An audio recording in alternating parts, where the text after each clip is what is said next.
Recording in progress. A chance to get that settled.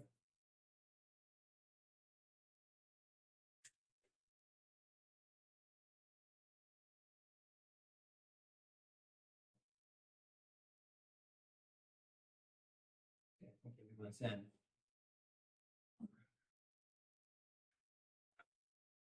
Hello, everyone. This is Chuck Tarani, Reading's Conservation Administrator. This meeting will be conducted in person and remote format, consistent with Chapter 2 of the Acts of 2023, which further extend the certain provisions of COVID-19 measures regarding remote participation in public meetings until March 31st, 2025. Please note that not all items listed may in fact be discussed, and other items not listed may be brought up for discussion to the extent permitted by law. This agenda includes those matters which can be reasonably anticipated to be discussed at the meeting. Please note that tonight's meeting is being recorded. All materials for this meeting will be available at the following link, which I will provide in the chat as soon as I'm finished with the script. And Martha Moore, the Conservation Commission Chair, will facilitate this meeting. Please note there will be a public comment period at the end of each hearing. Each vote taken during tonight's meeting will be conducted by roll call. We'll begin with a roll call attendance. Martha, please review tonight's agenda and take a roll call attendance. Sure. We are going to be hearing about the DPW roadway repair, and then also road maintenance by Boston Gas. We've closed the hearing on 252 to 262 Main Street, but we need to discuss the conditions for that and prepare for the order of conditions. We have a hearing continued on 0 Forest Street, which is located between 126 and 106 Forest Street. And we're going to discuss the town forest site walk and discussion that the town forest committee had at their meeting. And then we have 2 certificates of compliance to look at, 123 Lila Lane and then 52 Luanis Drive. And then we have some violation notices that we may have updates on, a discussion of land use of Bear Meadow Conservation Land, and a few odds and ends at the end. All right. Would you say your name when I call you so we know that you can hear me and we can hear you? Walter. Walter Talbot, member, present. Bill. Bill McCants, member, present. Andrew. Andrew Driven, member, present. Tony. Tony Rodolakis, member, present. Brian. Brian Burrow, vice chair, present. And Martha Moore, chair, present. And we have 3 other people here in the room who have signed in, and Chuck Taroni, Conservation Administrator. Right. Thank you. So we can turn to our first public hearing tonight. Before we do. Okay. Call to order. Yes. Just to let you know, we are starting the meeting at, let me get to my clock. 7:08. Okay.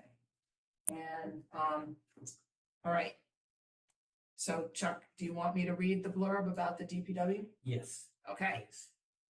Open the public hearing on a request for determination of applicability filed by Ryan Percival for the town of Reading under the Massachusetts Wetland Protection Act, MGL, Chapter 131, Section 40, and or the Reading Wetland Protection Bylaw, Section 7.1.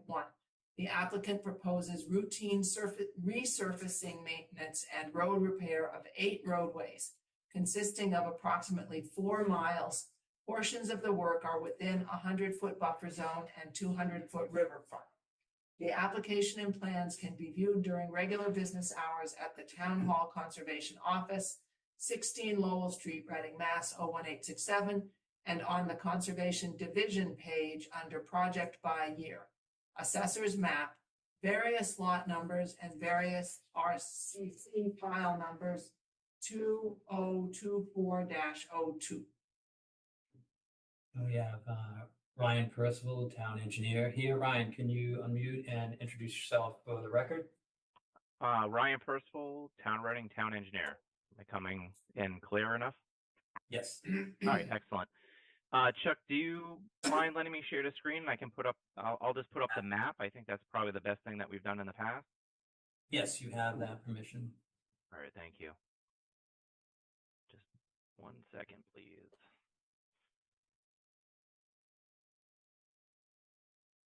Can everyone see the PDF here? Yes. All right, excellent. So like I said in the past, I can go through the document, but this is usually pretty straightforward, and everyone usually likes to look at the plan instead of everything else. What we've done here on GIS is we've basically laid out all of our streets, and let me see if I can get them all in one. There we go. We've laid out all of our streets, and we've overlaid basically the resource areas and buffered them out.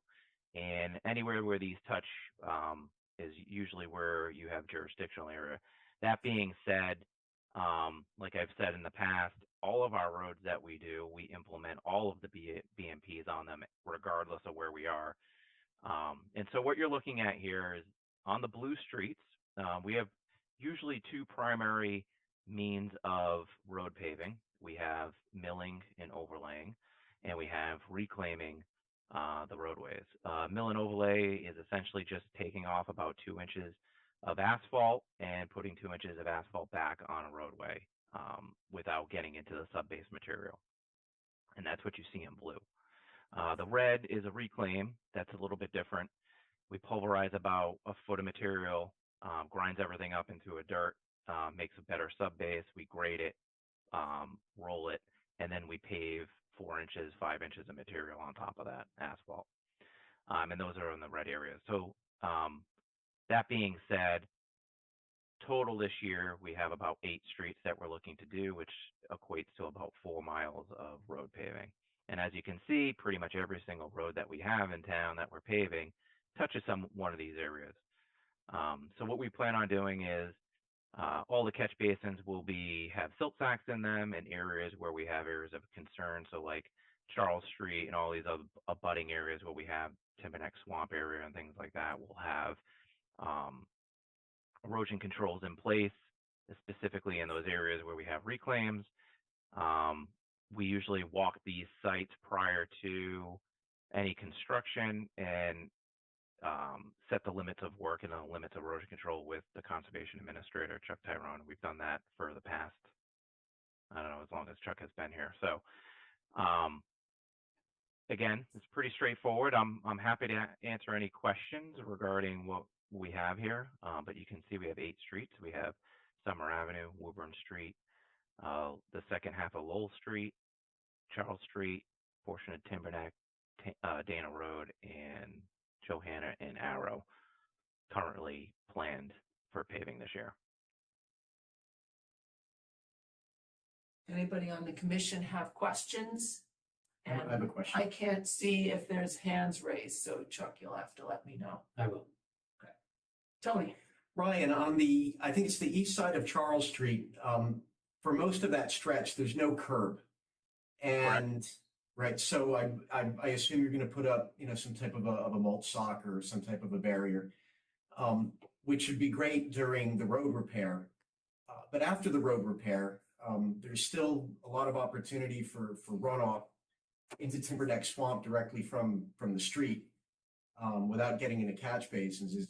Does this project by any chance include installing a curb cut? Unfortunately not. We're very limited on what we can do for curbing and sidewalk. We have a very small budget for that. Some of that money for curbing and sidewalk is going to be placed in areas where we have some stopgaps. So we have about $100,000 budgeted for that. Paving is just primarily just paving. So we're going to put back and meet existing grade that we have there. That's not to say that we won't be trying to make some improvements so we don't have that sheet flow. And I'm very aware of the area that you're talking about. There's a lower area on that east side of Charles Street that we're going to try to push down with some grading to keep that channelized flow in the roadway as opposed to sheeting over the sidewalk. Other than that, it's going to be all done with grading, manipulating of the roadway and crowning, as opposed to any curbing work, because it's just not in the budget to do that. Thank you. Anybody else with questions? Brian? I have one. Ryan, Yes. how long do you expect the erosion control to stay in place after the work is done? So the good thing about this type of work is, generally speaking, we only really disturb usually within the confines of the roadway, and maybe within a foot outside of that, right? So if it's a reclaim, we might touch a little bit more than the edge of travel way. So to answer your question, we can keep these erosion controls in at least for like the silt, not the silt socks, I'm sorry, the Silt sacks. yeah, not the silt sacks, the help me out here, Chuck, the erosion socks? control that we're going Mulch to put, sock? the mulch socks or whatever we put down on that side, we can leave them in place until we have any sort of looming and seeding that has to be established to stay in place, so we don't have any of that erosion. Yeah, that would be good. At the same time, I'd like to be sure that they do get picked up as opposed to being there for a long time like they were on Grove Street. Right, correct. I understand. The and so it's a little bit different. We had some issues with that prior contractor. As we work through with these other contractors, I'm sure we'll be able to pick those up. If not, again, we have a highway division that's very capable of going in there and taking them up. But that's noted. Thank you. Thank you. Any other questions or comments? Chuck, do you have anything? Yeah. Ryan, I was just wondering where the staging area is, and if there's any opportunity for the contractor to drive off the road and park, and should we like highlight those areas on the plan that within the jurisdiction and not allow any parking within our 100-foot buffer zone, 200-foot riverfront, if it's within the work area? So that's a good question. We always, and not just particular because we're in jurisdictional areas, but we always have an issue with staging, especially with road equipment, because it can't migrate too far away from where they are with the roadway because we have to move it. But in the areas of Charles Street, let's just focus on Charles Street because it looks like that's probably the most sensitive area. It's a little difficult because I absolutely don't want them in that cemetery as well. So we're going to have to work on finding an area there where they can be parked. And I would like to say that they'd have to stay within the roadway confines and not be off that road at all if it is on the roadway. But it is a very long stretch for us to walk that machinery back down every day. So Chuck, I think that'd be something if you're willing to, we can walk that area and make that decision and make it clear to the contractor on where the no-go zone is, I guess, for parking. Yeah, just assuming if the cemetery is a no-go zone and that's kind of known and established, we want to do the same, not only want to do the same thing, but we want to carry through with that with our conservation areas. We've had some problems in the past, not with the town, but the other contractors working in the town, leaving stockpile areas, messing up, ruts and whatnot, and not raking those out and cleaning them. So it'd be best just to keep out of that area. Yeah, I agree. That section's going to be a little bit difficult, and so the issue will more or less be maybe not when we're pulverizing, but more when we're grading. And so I think maybe the discussion is more of a means and methods of open up what you can and grade what you can, so we're not, we're able to like park on an area that's paved, or we're able to ride down the road. Yeah, I mean, I completely understand what you're saying. I agree with you. I think we pick one of those side streets that's not in a sensitive area. That's what we do to stage And up. I think I think Timberneck Drive is less sensitive than Charles Street for us because there's houses, between the wetland and the work on Timberneck. Yeah, I agree. I mean, that easterly portion of Charles Street, I mean, that's Timberneck Swamp, right? So, I mean, that's, we're aware of that, and we don't want them parking in and around that area either. So, I think Timberneck, maybe, maybe Harrison. I know Harrison's been a staging area for a lot of work recently, but that's probably where you'll see the machinery, if I had to guess, is down Harrison. Is this over the summer? Is this work over? Yeah, so yeah, well, so there's a potential there for it to be at Killam. I can't say that certainly because I haven't worked that out with the school department at all, or facilities. But that is an option for us. It's not a far walk. It's right there. Harrison is on a section where we're already doing some of the work, so I mean, that's probably where you're going to see some of the material or mainly the equipment being, stored there. And a lot of these roads have to be done in the summertime because they're around school zones. So I think we're just going to have to work that out with the contractor, and as we put the contract out, establish those areas of concern that we don't want them parking on.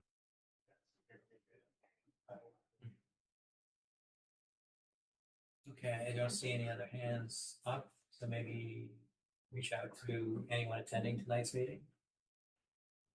Is there anyone from the general public who would like to speak? And I'm trying to institute a 3-minute per person rule for speaking. So anyone in the room who wants to speak on this topic? Anyone online? Yeah, just use the reactions button and just hit the raise hand function. So if you would like to speak and you're online.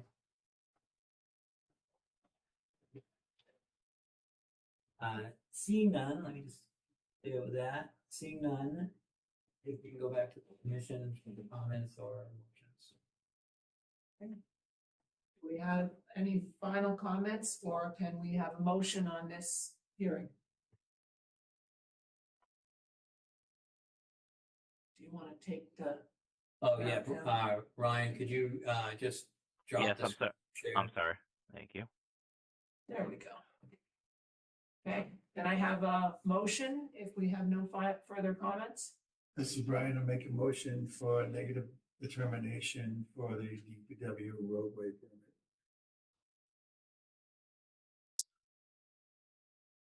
Sandra, I'll second. Okay. Walter, can you start the voting? Walter Talbot, member in favor. Bill McCants in favor? Andrew Driven in favor. Tony Rodolakis in favor. Brian Bowe in favor. Martha Moore in favor. Moved by Brian. Bo, negative determination. Andy seconded, and 6-0-0 in favor. We talk about conditions now. Yes. And then go on to the issuance. So, Yep. Okay, what conditions do we need? sure, yeah. Anybody, the conditions for this, pick up the erosion control at the end of the job, staging areas outside the conservation's jurisdiction, I guess would be the best way to say it. Anything else we're concerned about? Those are the biggies. I think we're always, I don't know if it needs to be a condition, but we always drive around and locate the erosion control site specific for each one of these areas. You do that with them, right? I do. Yes. Do we need to include street sweeping when the project is over? I don't think so. I think that's part of what ends up happening, or everybody in town would call with broken windshields. No, what usually happens is we'll sweep after we mill, and then when we pave, there's little to no residue after we roll. So. And do we need to include reseeding any place that got the soil I think it's torn a up? good idea, yeah.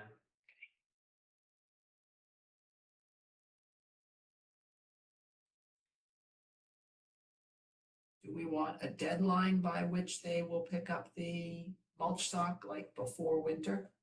Well, How does that work, Ryan? Do they would pick it up then reseed at that time? Yeah, so depending on where it goes, right? If we're putting it right up against the edge of the road, then it gets tricky, right, Chuck? Because we have to try to plant or reseed under where it was if we did have any growth that died. I think we have to just look in each instance on, and we could again drive that with you. Just look at each instance on where we can pull it up and establish that looming and seeding, and then what areas need to stay, and where we have to go back and keep that in place. If that's Yeah. okay with you. Yeah, we'll have to make a running list for reseeding and play it by ear with removing the erosion control prior to grass establishing itself. Okay. Any other conditions needed? Bill, Walter, anybody else have conditions? Okay, so now we vote to issue? Does that need another vote? Yes. Okay, can I have a motion to issue? I move to issue the conditions as discussed. Andrew, second.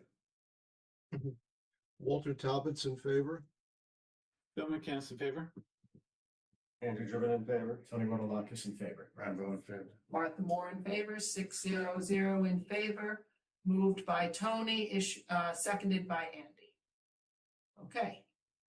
Our next thing is, All right, thank you, Ryan. yep, Uh, 262 Main Street. We already closed that, so we just need to do the conditions for that one. No, we have roadway. Oh, oops, I jumped ahead, sorry. Road maintenance for John Street and John Street Court by Boston Gas. Do we have somebody here from Boston Gas? Yes, just let the representative from Boston Glass, can you turn and introduce yourself for the record, please? Hello, my name is Honora Lovelace DeSalle with BSC Group. I'm here on behalf of the Boston Gas Company. Welcome. Hi. So this was a letter for some exempt work. The scope of the work for the project is the replacement of existing gas main along John Street and John Street Court within Reading, within the 100-foot buffer zone to bordering vegetated wetland. The work is to be completed by Boston Gas Company. They're going to excavate along and replace about 2,900 feet of existing gas main, and 250 linear feet is within the 100-foot buffer zone. All of this is within the roadway of John Street and John Street Court. They will be cutting into the pavement and trenching approximately 18 inches wide, 12 inches of clearance, and they're replacing the coated steel gas with plastic gas main of the same size. Best management practices will be implemented to avoid any impacts to the resource areas. The area will be stabilized. Any excess spoils will be removed, and they will backfill this trench with any excavated material and patch the roadway surface. And I believe we did send an environmental resource map as well. Chuck, do you have that? There we go. My internet connection is not great. So Perfect. So just that yellow is the replacement. The red is existing that is not being replaced. And so in total, it's about 4,400 square feet of disturbance within the buffer zone within the roadway.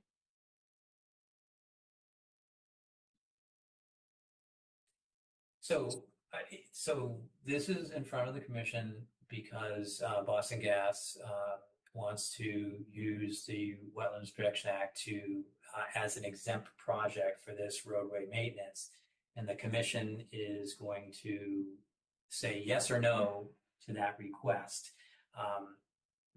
Boston Gas unfortunately cannot just deem themselves exempt. It's the commission, after they review the project, that can say, yes, this applies. And we just heard the project, see where it is, and most of the work or all of the work will be in the existing roadway. And, we just saw Ryan come through with a permit, but this one has an exemption. So anyways, maybe I just wanted to say that to kind of like get people to understand that, this is not an RDA, this is not a notice of intent. This is just to find out if we believe that this is an exempt project. And is the only part of the project that is near wetland is this part that we're seeing on this screen right now? Yes. The only part within a 100-foot buffer is the yellow lines within the roadway. And where will your equipment be parking when it's not actually doing the work, like overnight in between project? So this is only a small part. Most of this project is not. So this part I would expect is within a day, so they would not be parking within. And I have spoken with Boston Gas Company to ensure that there will be no parking within the buffer. Good. Anybody else? Brian? Yeah, so my first question is, why are you replacing the coated steel with the plastic? This is a sort of typical maintenance that they're doing, typically because the coated steel needs to be replaced and plastic lasts longer. That is sort of what I know. It is maintenance of the gas mains that are there. So how long has this steel pipe been in place? I do not know the answer to that, but I can find out. Yeah, I'm just wondering whether it's necessary, is some reason to do it, or just you've decided it's time? Usually it is because they have a life cycle. And so they are trying to replace it before it gets close to the end, to avoid any possible disturbance or accidents. If you're doing it because of a life expectancy, I would have expected to see that information in this request. Next topic, you talk about using the dug up soil to put it back if it's suitable. What determines if it's suitable? When do you determine that? If the excavated soil will be replaced with it, any excess will be removed. So this is not. If I could jump in. Yes. In the last of your bullet items, it says, will perform restoration, including removing all unsuitable soils from the site. So that implies to me that you're going to take something away if it's unsuitable. What makes it unsuitable? How do you determine that? When do you determine that? It would only be unsuitable if it would not is excess spoils or and we don't have that in this case, contaminated soil. There is not on this map. I do not see any contaminated soil markings, but that would be one. But if in the course of excavation you find some type of a spill or an odor, you would Yes, investigate something that. could come up. Yes, exactly. And you presumably follow the standards in the Massachusetts contingency plan. Yes, of course. And Bill has his hand up. And one last one, Bill, and then happy for you. So what's the duration of this? And just as importantly, how long after the work is done is or any controls going to stay in place?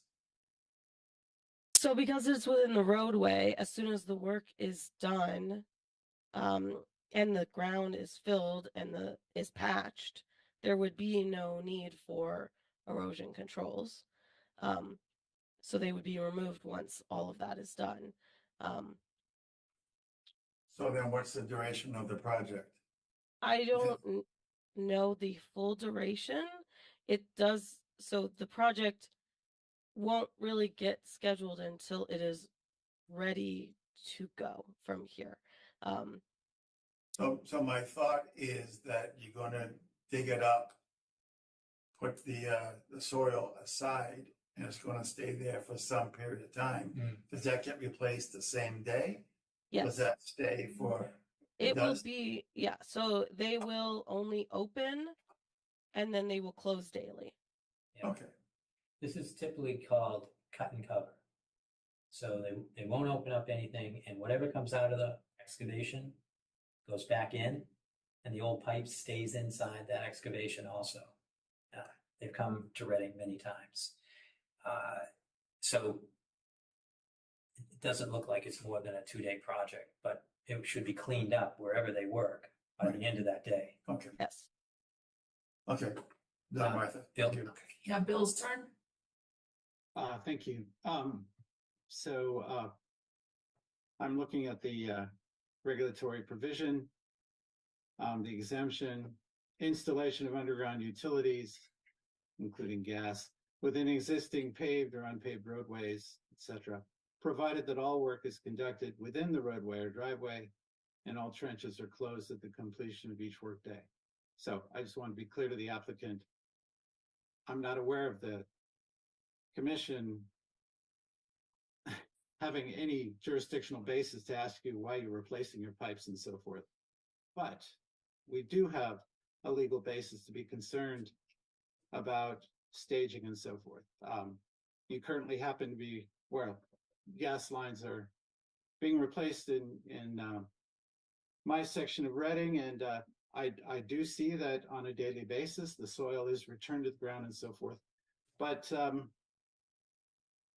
based on information from the conservation administrator, we have reason to be concerned that in the past, there have been staging areas developed by Boston Gas that were left, and that's created some problems. That would not be within the exemption because it would not be work conducted within the roadway or driveway. So just want to make clear that that is a concern of ours, and it is well grounded in law that we can't have Boston Gas creating staging areas and then leaving them that way because that is not conducted within the roadway or driveway. So I just wanted to make that point. Thanks. Yes, thank you. Bill. And that Anybody else? that is just to address that is not within Boston Gas Company's best management practices. That, as you know, they do open, close within a day, and should not be leaving anything behind. Anybody else? Andrew? I guess my only question is more for Chuck's. Would it make sense to require a permit just for that small area around General Way? Or is that overstepping our jurisdiction? I believe I believe they meet this threshold for an exemption, but you could, what the problem's always been with this kind of roadway work is the staging areas. And Boston Gas has the best intentions. I see them coming in with the best groups, being their consultants and whatnot. But it's all about how often that consultant gets out there and checks out these areas. Because, like I said, on Lowell Street, I think it's Lowell Street down in that area, and Plymouth Road, that was an area that they used for staging, and I think they were there for several days, and it never was repaired. It was brought up to the Boston Gas rep that had the area back in the day, and now that area is a parking spot for one of the neighbors. And unfortunate, but we always told that it was going to be cleaned up. So for your question, no, I think they qualify for the exemption, but that's your decision to make. And any comments about the staging area is appropriate. I mean, I just asked because we were at Market Basket this week because they didn't pull a permit for that work. It just gets a little confusing for these contractors, and like some of them need to pull permits, some of them don't. Yeah. From my point of view, just for consistency, it's just paperwork, but I think just for that small area that was right adjacent to the wetlands. Market Basket needed to contact us. The difference here is Boston Gas did contact us True. and sent us a letter allowing us to react. You know, you see what happens. They paved their whole area, and we asked them to go out there and put in erosion control. And the commission decided that that was insufficient. You had other options with that, but with this one here, so Market Basket doesn't have an exemption in the Wetlands Protection Act. So Okay. Are there any storm drains in the area that you're going to be digging up that it would be a good idea to put silt sacks in during the milling process or the cutting open of the ground? Erosion controls will be installed prior to the opening the ground, especially around any storm drains, anything that would need an erosion control. I do not have them mapped on this map, but we will be providing a map for them, and they will be installing erosion controls. Okay, thank you. Anybody else on the commission? I just have one quick question. Sure. Is it possible to get notice to my office 72 hours before they start? Yes, I can request that. Okay, thank you. Bill, Walter, any other questions? Are there any members of the public in the room or online? You can use the reaction function and click the raise hand button. Okay. Are we ready for a motion? The motion would be to accept that they have exempt status. I'll make a motion that Boston Gas is exempt for the work proposed. This is Tony, second that. Walter Talbot's in favor. Bill McCants in favor. Andrew Gibbon in favor. Tony Rodolakis in favor. Brian Bowe in favor. Martha Moore in favor. 6-0-0, moved by Andy, seconded by Tony to agree that this is an exempt project. Okay, thank you. All right, thank you. Yeah. Have a- All right, so next on the list is Pine Bend. No. 250 Flavor. And should I read the whole blurb? I would say yes, but it's up to you. All right, I will, and then we can just do the conditions. Continue the public hearing on a notice of intent filed by Saverio Bill Siniti, ELVD Reading LLC, pursuant to Massachusetts General Law, Chapter 131, Section 40, the Wetlands Protection Act, and/or the Reading Wetland Protection Bylaw, Section 7.1. The applicant is proposing site improvements, including the demolishing of 3 buildings, clearing of existing vegetation, and constructing 1 mixed-use building. Other improvements to the site include construction of surface parking, landscaping, and underground utilities servicing the site. Portions of the work are within the 100-foot buffer zone to a bordering vegetated wetland. The application and plans can be viewed during regular business hours at the Town Hall Conservation Office, 16 Lowell Street, Reading, Mass. And on the Conservation Division page under the project by year, Assessors Map 11, Lot 192, 194, and 196, DEP file number 270-0779. The meeting was closed previously, so we're discussing the conditions for the order of conditions. Okay, who has conditions that they want to make sure get in there? The notes I had were dumpsters out of the buffer zone.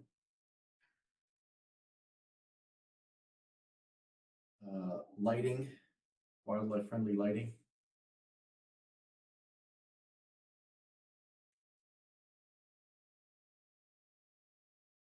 And there was a question about just general trash control.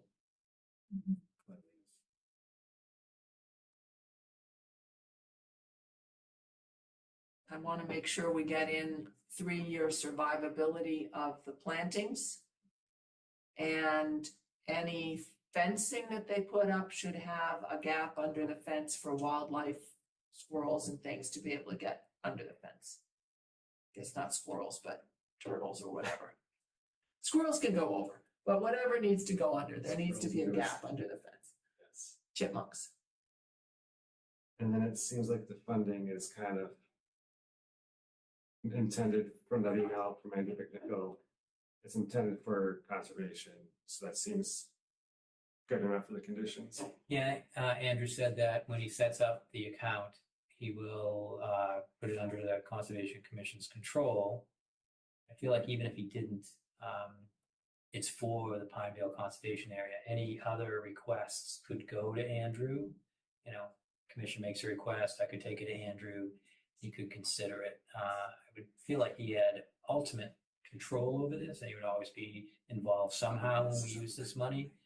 But we can think of it as our own and do things with it that are appropriate to keep Pineville maintained. And I would say, I would think there would be, I mean, people at this site, you know, can't forget where it came from. I think people at this site, in my opinion, would want to do some walking, and possibly they'd want to cut through Pineville Conservation Area to get to Washington Park.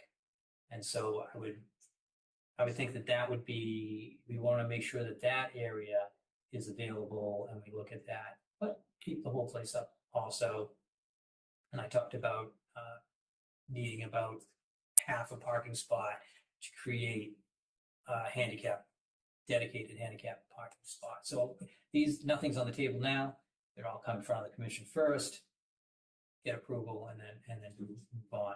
We have just recently done a lot of work on the trails and boardwalks in Pineville over the last 2 years. So this is great to have this additional money available. I have to let somebody in.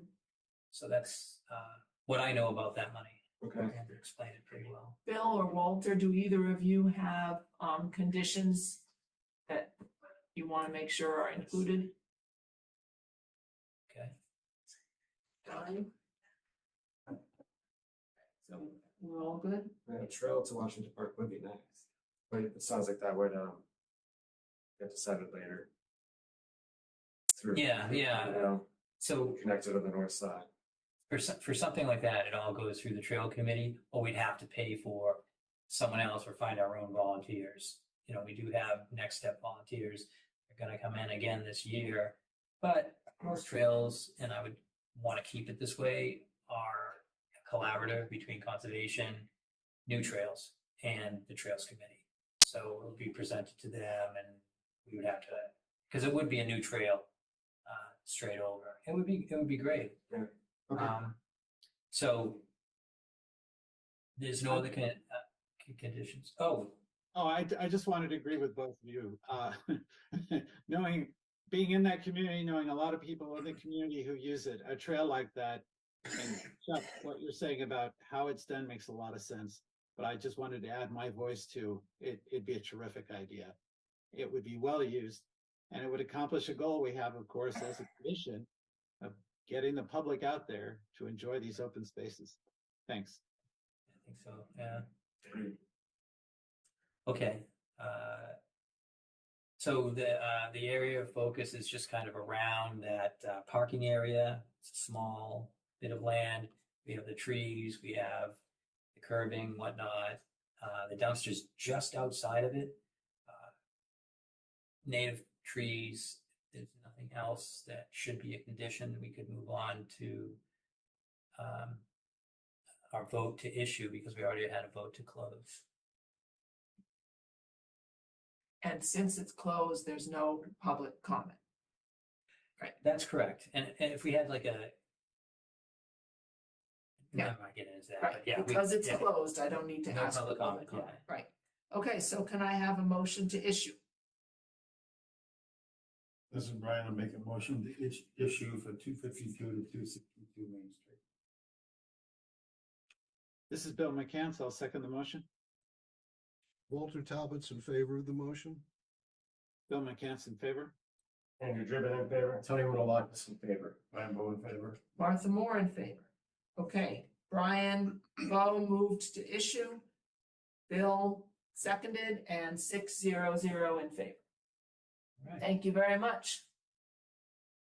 We have 04 Street next up. And yeah, I don't see Maureen here yet. No, So, okay, But okay. we can go on. So we agree. Okay. Yeah, so let's go on. So we have Jack Sullivan here. Jack, can you introduce yourself? And I'll read the verb.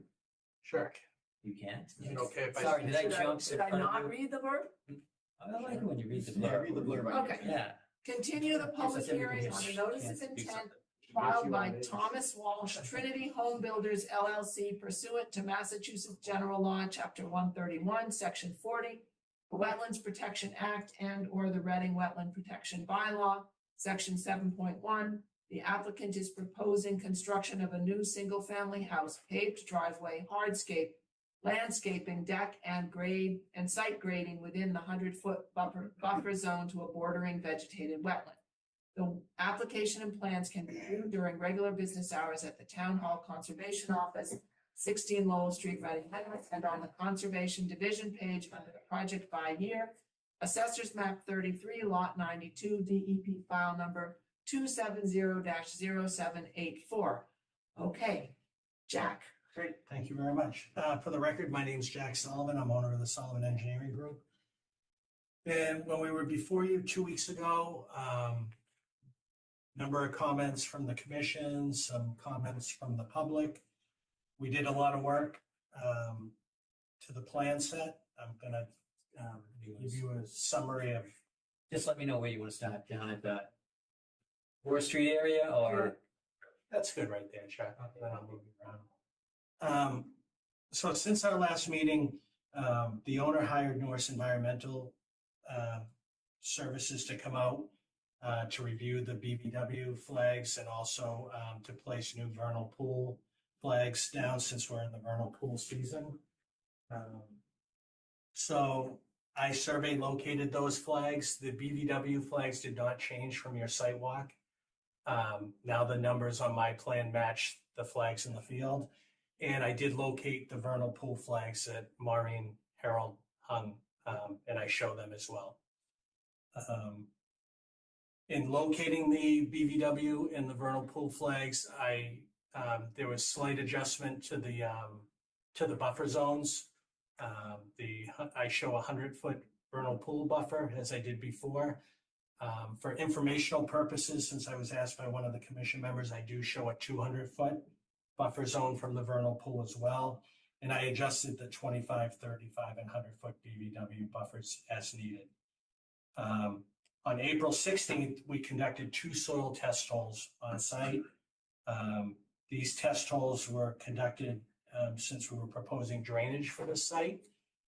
From our last meeting, I had shown a dry well to be installed to capture the roof runoff from the proposed house, but I didn't show any sort of stormwater mitigation for the driveway. If you pan up a bit, Chuck. Yeah, so now for the driveway, I show at the very end of the driveway, I show a trench drain. So water will come down the driveway, be collected in the trench drain. It'll flow to a deep sump manhole. So there's pre-treatment for the water. So any settlement or soil can settle out, and then the water will continue to a dry well. So we have a dedicated 1,000-gallon dry well for the driveway drainage, and we have a dedicated 1,000-gallon dry well for the roof area. I do show the soil logs on my design plans. I show where the seasonal high groundwater table is and the soil conditions that we found. when I was out in the field locating the wetland flags, I also flagged the trees that were 6 inches or greater within the 100-foot BVW setback for commission members. I did add one additional tree to be cut. As you're looking at the plan in the upper left corner, there was one large tree. It was a concern that on that hill, when we started removing and excavating, if there was any damage to that root system, that tree would ultimately have some problems. So we're showing it to be taken down. And based on the commission's feedback last time, I showed more of a variety of shrubs and trees to be planted for this project at the ratios in your tree policy. Now the thing that I had showed a proposed retaining wall towards the rear property line for this project. Mistakenly, I had it within the 35-foot no structure zone. At the last meeting, I moved it. So the retaining wall is now entirely outside of the 35-foot no structure zone. And I provided a construction detail. It will be a field stone wall. It's less than 4 feet in height, so it's not a structural wall, but it will be constructed of stone. With the trench drain, I provided detail of the trench drain on the plan set. At the last meeting, Chuck noted I showed the proposed deck off the rear of the house with a set of steps down to the rear yard. I didn't have a concrete landing for that bottom step. I added it to the plan. At the last hearing, we had some talk about the turtles. The neighbor across the street mentioned they had seen turtles crossing. So what we try to do to be proactive on the right-hand side of the property, we're proposing a 15-foot wide wildlife corridor strip to remain natural and wooded. You can see we set our limit of work line outside of that 15-foot area. So we think, most of that's within the 100-foot BVW buffer zone, but we're offering that as a protected corridor not to be cut to provide wildlife access. We did also review maps. I remember at the last meeting, on the opposite side of Forest Street, we were looking at some of the town GIS maps, and we did notice a large wetland area in the back. We did verify that. And if they are able to cross the street, there's a Cape Cod berm on each side of Forest Street. They are able to get over that through this site. So we feel with that wildlife corridor and the other areas of the lot, they'll be able to make their way through to other resource areas. A few other things that happened. Norse Environmental submitted all their DEP soil forms, wetland forms. We also we put in a request to Natural Heritage to get some information on the vernal pool when it was certified, I think back in 1992. That information was provided and submitted to the commission. It was a little rough, but generally it showed it the same general location that we had. Another question was to the rear of our lot, right in our rear lot line, there's a conservation easement, and the commission asked that I look into that a bit. So I did. Back in 1998, there was an order of conditions issued for the YMCA property. As part of that order, there was the conservation restriction was placed over a portion of that property. In the conservation restriction, interestingly enough, the plan that they put together that shows the restriction area shows the certified vernal pool, the 100-foot buffer, the BVW line. It's almost identical to what we have on our plan. I did bring a copy of it, but that was in the last page of the conservation easement documents that you received. So I think that's a pretty good indication of that we have the vernal pool in good shape.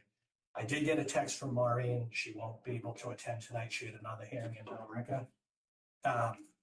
She was providing a bunch of correspondence. So some of it came in after your 1-week deadline. We know that. But I do want to note that when she did do the vernal pool delineation, she did put a letter together dated April 23rd to the commission saying she did not observe species that would make this a certified vernal pool at this time. We're not trying to take away the certification of the vernal pool, but she also said observations in the paperwork that was submitted from National Heritage saying observations made in 1992 and 1997 do not meet today's requirements for a vernal pool certification. That's been submitted. I know you probably haven't had too much time to receive it. I think what's important to note though too is that the entire 100-foot buffer zone of the vernal pool is outside of our work area. And also Maureen noted that this property is not located within an estimated or priority habitat area. So we did a lot of work. We tried to pull together a lot of the information. I think we made some good improvements to the project. I know I hit you with a lot. I think I'll turn it over to you for any questions you might have or members of the public might have. Okay, let's start with Bill or Walter. Do you guys have any questions? I just wanted to say I appreciated the information made available, and I found a lot of it was done responsive, and I thought the wildlife corridor was an example of a creative response to stakeholder concerns. And those are my comments for now. Thanks. To run with what Bill said, I think this is a much better design than we saw previously. I would like somebody else's opinion, which is somebody who knows more about this than I do. I'm still concerned about the spring that we saw during the site and contamination of that from what this project is doing in the long term, not the short term, but the long term. Okay, members of the commission that are in the room? Yeah, thanks for providing all that information. I've just a couple of questions. Buffer zone, sorry, bordering vegetated wetland. I didn't see, it's a little technical point, but I didn't see anywhere in the application where it identified what type of resource it was actually bordering. I'd have to ask I could Maureen make a on that guess, one. but I don't want to put any. Yeah, I don't have that information. Because you understand the question, if it's bordering vegetated wetland, it has to. I just would, for the record, would like to know what that resource area is. I'm sure, I know what other type would it be, like an isolated wetland or? I know it's bordering based on the soil type she found and the plant type. That's all I do now, though. I would have to have her answer that. She's the expert on that. Okay. I like seeing a wildlife corridor. How did you arrive at 15 feet? Well, from the builder's perspective, there's a 15-foot side yard setback for any structure for zoning. So I looked at it and said, okay, as long, we can give up 15 feet. It doesn't affect his ability to build on the lot, and it offers a good sized corridor, I feel. That's just basically how I looked at it. It doesn't affect his ability to build on the lot, and it leaves a natural area, not only as a corridor, but as a buffer to the neighbor as well. It's a corridor plus a wooded buffer to the neighbor. Because I looked through regulations to see if they talked about a corridor, because they talk about wildlife corridors, but I couldn't find anywhere that actually in the regulations defined specifications for a wildlife corridor. There are other publications by various planning commissions in the state that recommend as wide as 200 feet, which I think I actually saw 1,000 feet. There goes your whole house. Yeah, there goes the neighborhood. I've also seen something as low as 50 feet. So I don't know if that's something the commission wants to think about a little bit more, whether a wider corridor is necessary. So if I recall, that's coming down off of a slope. So that would kind of be almost like a funnel. Less of a slope on that side. On the other side of the lot, it's sloped. More so. There's still a slope on the right-hand side of the lot, but less so. The other side is very steep coming down, and that's where we thought we saw water breaking out. I did want to note that spring, I did note it. It appeared off the property right before the BVW flags. I could see water breaking out. That's beyond our property line. So, because I was looking on our lot to see if I could see any area, and I did do a test hole right by that, I call it dry well number 2, right off the area of where water's flowing through here. And we didn't hit water down till about, I think, like 4 or 5 feet. It was more as you got further down the hill right before the BVW it surfaced. So it's off the site that it surfaces. And we want to keep our basement above that water table. And on that left side of the building, I should have noted, that's a garage, not a full foundation. We'll just have a 4-foot frost wall. So there'll be less impact. If you were putting a full basement in there, there'd be more excavation. And that's the part that's right uphill from the spring. Yeah. Okay. And Tony, back to your question, the 15-foot corridor, we just said, we heard the residents, we tried to offer something. I've never offered anything like this in 25 years. I think if we were within 100 feet to the vernal pool and we were looking for waivers from this commission, there might be more talk of trying to widen that to allow habitat to get there. But I think 15 feet, it's a good start. This is more for the commission and in general, that under 310 CMR 1057 2A6 and 2B5, this has to do with the boundaries of the vernal pool. The regulations say that the boundary of the vernal pool habitat is that certified by the Massachusetts Division of Fisheries and Wildlife. That's falls under the Natural Heritage and Endangered Species Program. And by the regs, it's not really up to the wetland delineator to figure out where those are. However, if there is a conflict of opinion, there are sections that talk about methods to resolve any differences. So, the technology in 1992 wasn't more than taking a red pen and circling it on the map. I think what helps in this case is that conservation restriction recorded in 2006, but there's a plan by Coco and Cormier, October 29th, 1998. It shows the vernal pool, the buffers, the BVW, the buffers.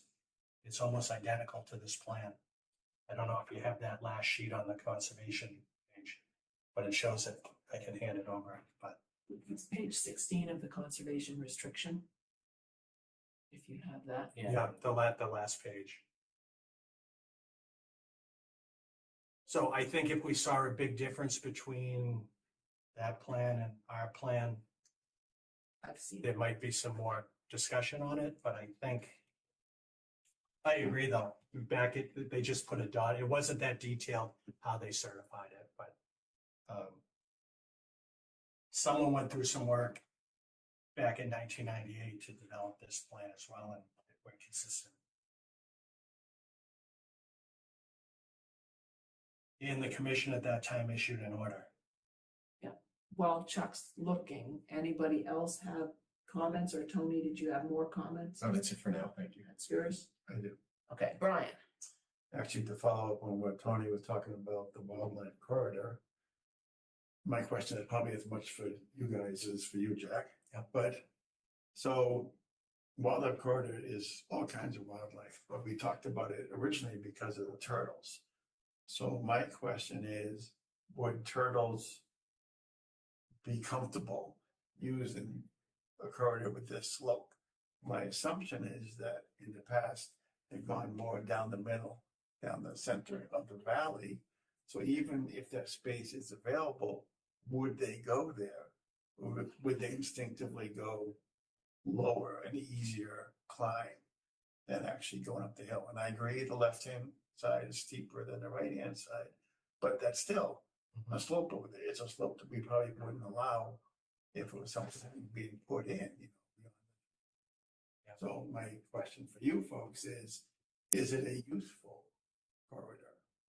Or is one just to have a corridor? It's a good question. It's the kind of thing I'm asking as well. I mean, I don't know what turtles like. It's a good question because I don't think anyone really has an answer to how these turtles move across this property. Yeah, well, They- I think one answer is gonna be that the turtles will come to a 4 foot or less retaining wall and have to turn left or right.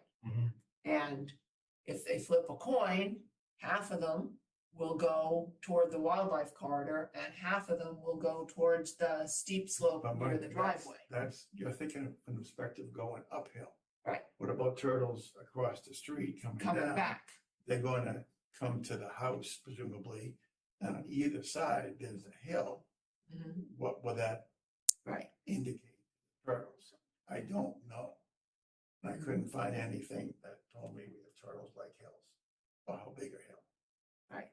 And when they come back, they're gonna hit the front steps and the front wall of the house So you're gonna go somewhere. and have to go to the side.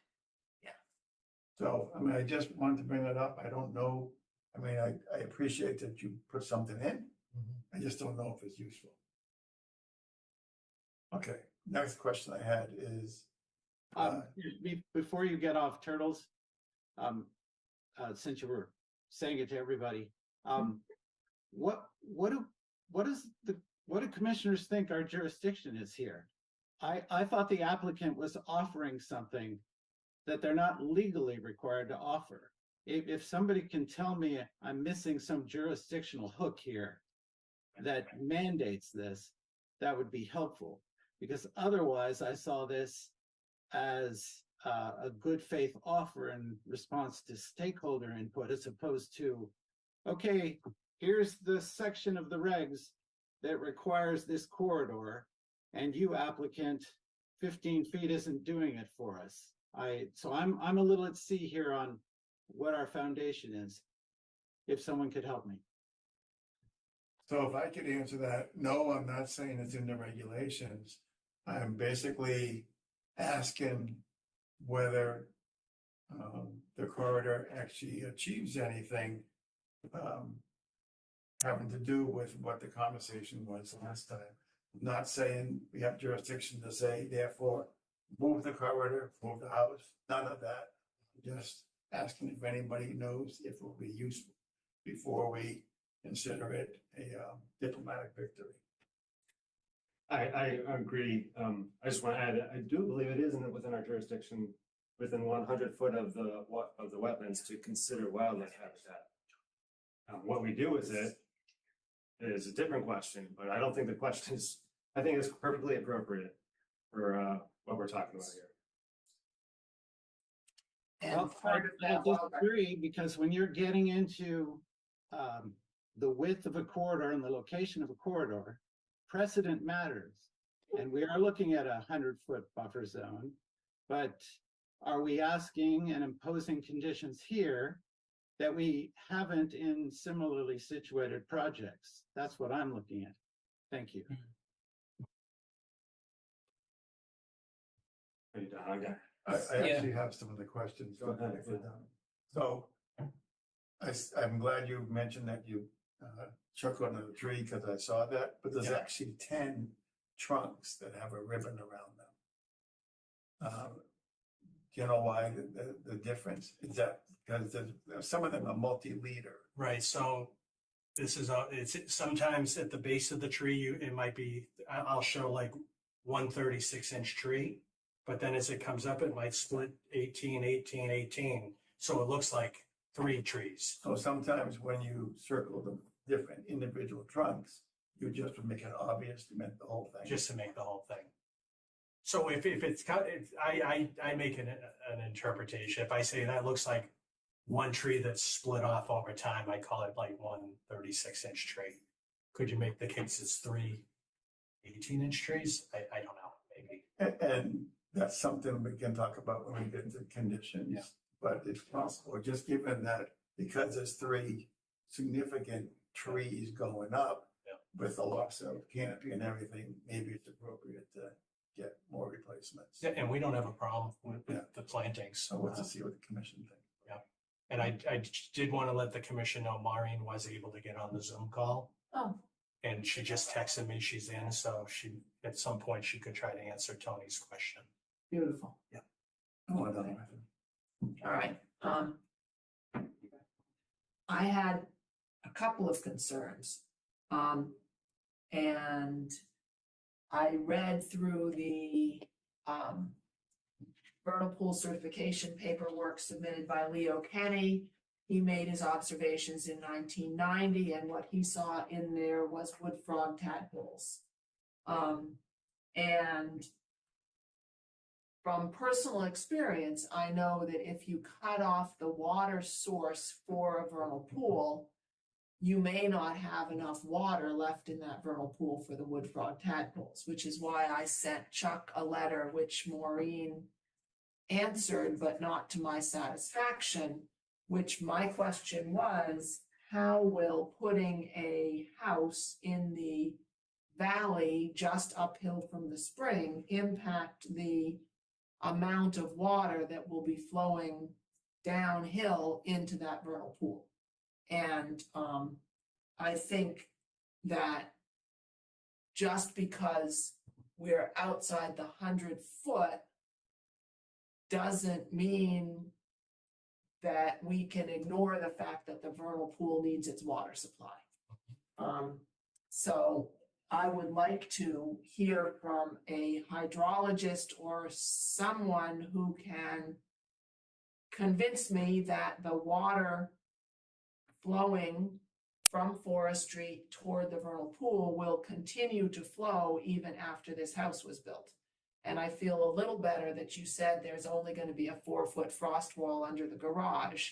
But if there were somebody with the expertise to actually figure out the source of that spring and convince me that building this house is not going to decrease the water supply for the vernal pool, I would feel much better about approving this project. So that's one thing. I also was interested to read the details of the conservation restriction.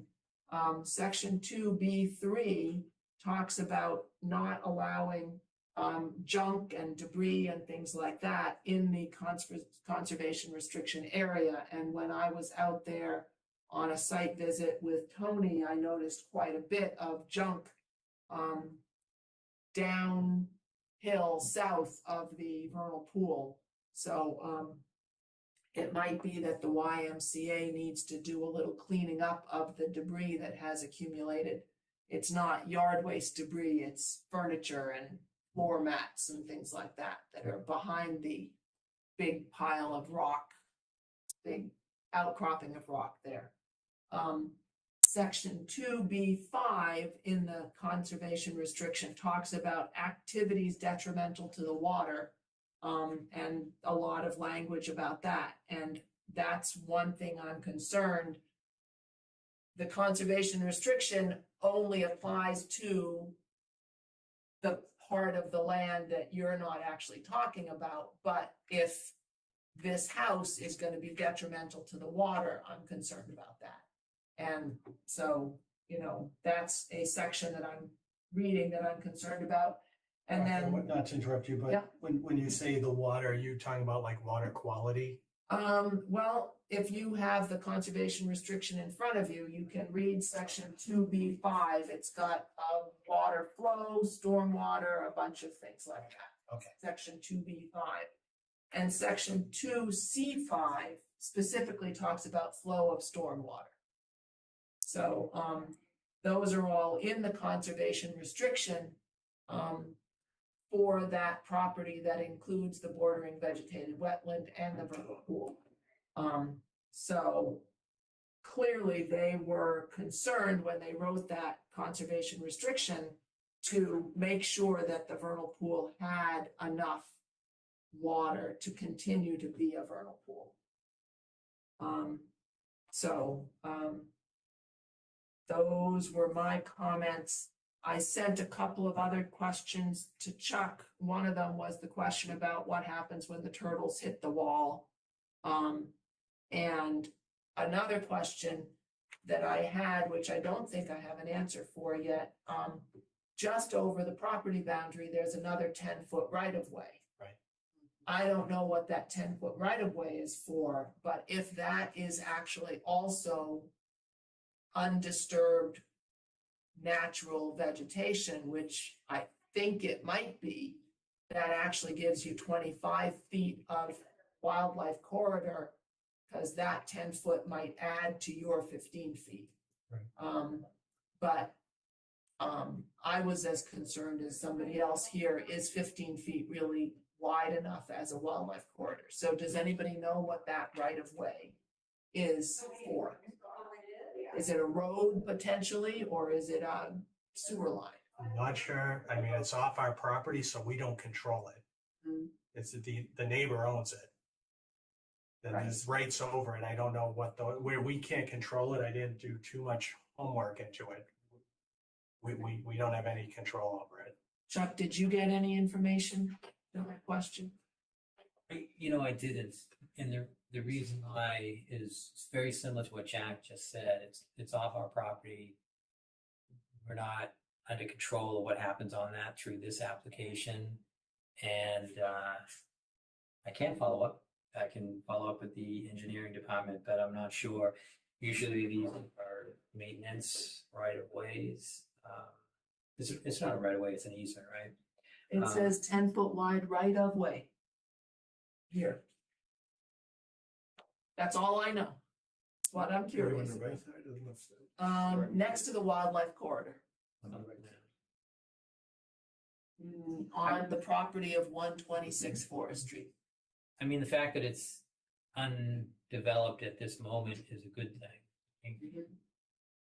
More importantly, we're keeping up a corridor that seems to be used from testimony that we got at our last meeting.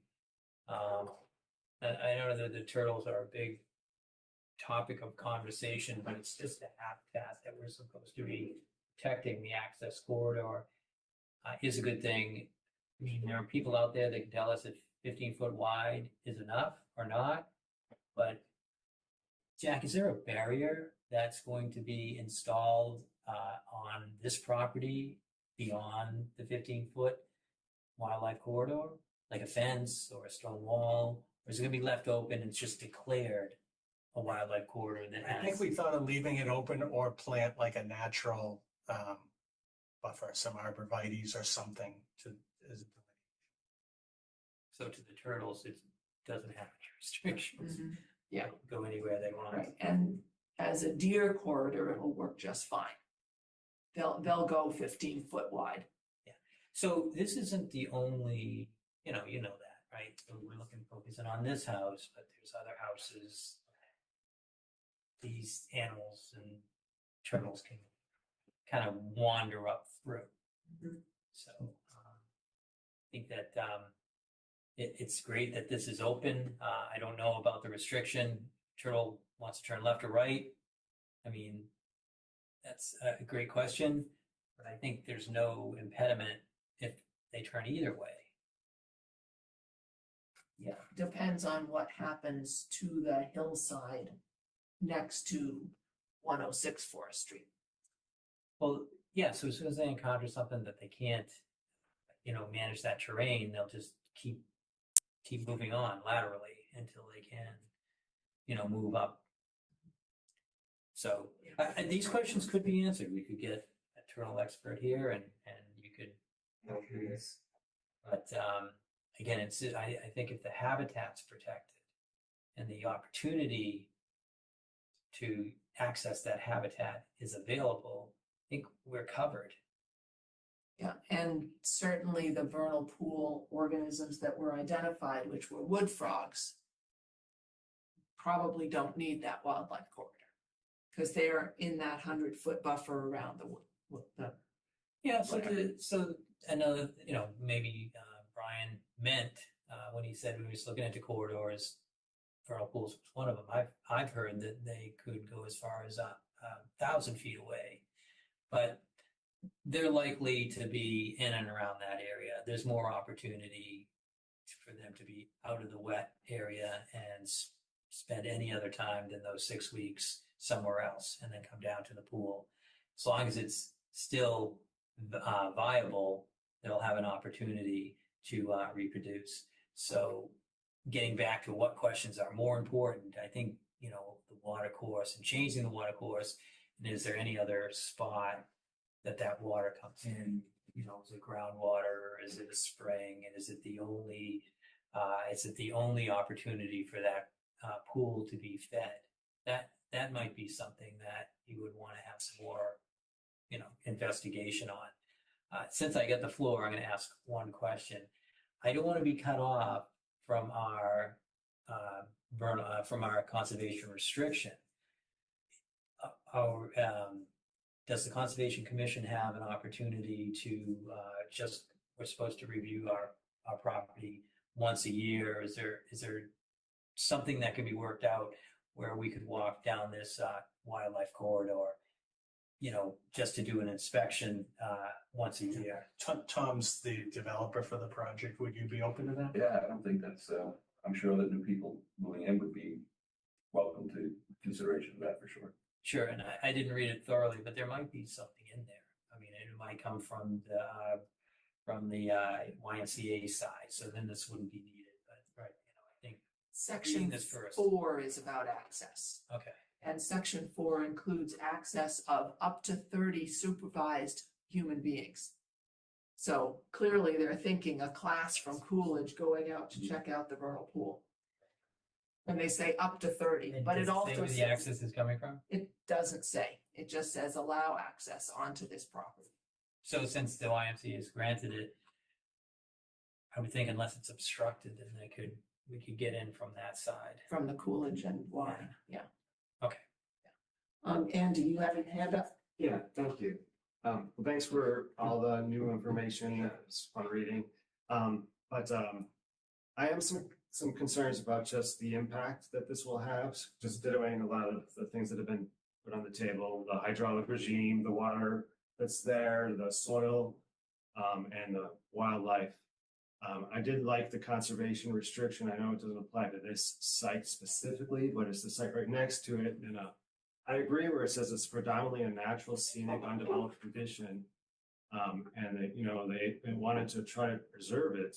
And I know this part's developable, so, but I think a lot of the same kind of characteristics of it, providing some opic, scenic, natural condition is important to Town of Reading's unique character. I do think it's part of unique, and you don't have a lot of sites like this left. So, like where Bill says, we don't see a lot of projects like this. Obviously it happens, at least not in the past 2.5 years, where we have a undeveloped site being proposed to have a new construction. So I am just worried about how much impact the proposal will have. I think my big question is, because I can't get a good feel of it, and I'm not even sure where the retaining wall is, but I would like to see a plan view showing how much fill, just looking like what areas of the site plan are going to be filled in, so I get a better sense of how the contours are going to work. Because it looks pretty dramatic right now, but I could be reading it wrong. Yeah. And then from my own understanding, you gave us the site section of the wall, but I am really worried about the whole connection from Forest down back to the BVW. So I would like to see a cross section of the site from Forest down to both the proposed and the existing, because there's no formula like 15 foot. I'm just worried about the amount of impact this is going to have on that existing land. And the way I see it right now is it's going to be a lot. But I do think we can find something that could be a little bit more low impact, site sensitive. This looks a little bit more, this is the type of house I built, and I'm going to put it here. Well, I think just to push back a little bit on that, Chuck, can you pull up the plan one more time? That was a little harsh. You've been responsive, but I'm just a little bit worried about how. I see where you're coming from, and I just wanted to point out that the 100-foot BBW buffer only extends about halfway into this lot. Yeah, it's entirely the house. It's entirely the house. But what we've done, we have 9 trees that are 6 inches or greater coming down as part of this project. I tried to answer the question with the underground spring. The garage is at elevation 110, so that means the bottom of the footing for that garage is at elevation 106. That's the grade at the back left-hand corner of the garage. Okay, so the water's below that. As you go off the back of the site, it's at elevation 104, and then it drops even more as we get to the wetland. So that water will continue to flow as it always has. There's going to be no footing or wall to block that water. The 9 trees we're showing to be taken down within the 100-foot buffer zone. Per your policy, we're putting back trees and shrubs. Martha brought up that in the conservation restriction area, there should be no activities conducted that are detrimental to drainage, flood control, water conservation, water quality, erosion control, soil conservation, plants, or wildlife habitat. That's for activities within the conservation restriction area. We're outside of it, yet we're still holding to those values. For the drainage, we're putting in drainage for the driveway. We're providing pre-treatment. We're recharging water. For the roof, we're collecting runoff. We're putting it back into the ground. It won't be running off the site. That's flood control. We're reusing water. We're recharging. It's water conservation. Water quality. We're providing pre-treatment of the driveway runoff, so it'll be clean water. Erosion control. The site will be stabilized. We're showing siltation, just like in other projects. We're way outside the 100-foot vernal pool buffer. And then we're providing plants and for wildlife habitat. I think we've made an effort that I've never proposed, and I don't think it's happened too often that you've seen anyone offer a wildlife corridor, especially on a vacant lot. It is a buildable lot, and we're going through the process, and I think we've really taken some big steps, and I credit the developer. He's like, we heard what the neighbor said. We're trying to offer some items as a compromise, even though that wildlife corridor, a lot of it's outside the 100-foot buffer. We don't have to extend it all the way to Forest Street, but we did, knowing it's not jurisdictional. So I agree. Most of the lots you see in Reading now are knocked down homes. People are building new homes. You don't see too many vacant lots, but it is a buildable lot. That's why the YMCA is selling it. We've identified all the resource areas. We're trying to protect them as much as we can. I think we have a good design. And we try, as far as the fill, we've worked with the site. It's a walkout basement. There is some weird topography on this site, but we're not bringing in that much fill. I can provide that information, but it's a walkout. I think we're doing a good job on it. So I think maybe I need some just more drawings, and I'm not understanding what you're proposing potentially. But even like the wall and back, it's a landscape wall. The highest point's 4 feet. Most of the walls are 2 feet. But is that exactly at the 35-foot line? Yes. Because that's concerning to me. Yeah. Creates a big disconnect between our buffer zone and the proposal. It does. I know it's formulaic. Yes, you have your 35-foot, but I think that wall along the entire back property is concerning to me. Yeah, but in some towns I go into, that wall's viewed as a benefit. Then the future owner isn't creeping. And so like in North Andover, they make me put in a 2-foot high wall at buffer zones like that, just so people don't move in and then start extending their lawns and doing different things. So that's going to be a permanent demarcation that's not going to change. But at the amount of alteration you're doing to the land, I mean, that affects the soil conditions that have been there for hundreds of years, a hydraulic regime, which we're concerned about. Yeah. All of it's just the whole ecology of that patch. I'm just saying I'm concerned with the way it's being proposed. I understand it's not going to be a wooded lot anymore, just a vacant wooded lot. And trying to mitigate for that, for trees we're taking down, I said we're planting trees. For impervious areas, we're providing drainage. So in areas we can mitigate, we've tried to mitigate. Well, it's the fill, so I would like to see a cross section in the fill. Are you all set? Okay, we have Bill and Walter, both have their hands up. How about Bill first and then Walter? Yeah, so thank you for your responses and so forth. You know, the select board likes to bring a variety of perspectives to its commissions, and I'm very concerned about this idea that because someone is building on a buildable lot, it's a concern because it's no longer a natural lot. That's what I'm hearing. And I find that very concerning. My perspective as an attorney who both is interested in conservation and environmental protection, but also property rights. So I hope this interactive process goes well, but if it doesn't, I encourage the applicant to look very closely at the state regulations and local regulations. I think you are doing a lot of extraordinary things here. As for the 35-foot no build zone and a retaining wall, it's not just in other towns that you mentioned, it's within Reading itself that we see this kind of configuration. So just wanted to give my alternative perspective that I'm very concerned about what I see as almost a disregard for the right to someone to build on a buildable lot in Reading. Thanks. Okay, Andrew has a comment and then we'll go to Walter. Since that was directed to me, Bill, I am saying how I do not like the project as it is proposed. I am coming from an architecture background. I know how this stuff works.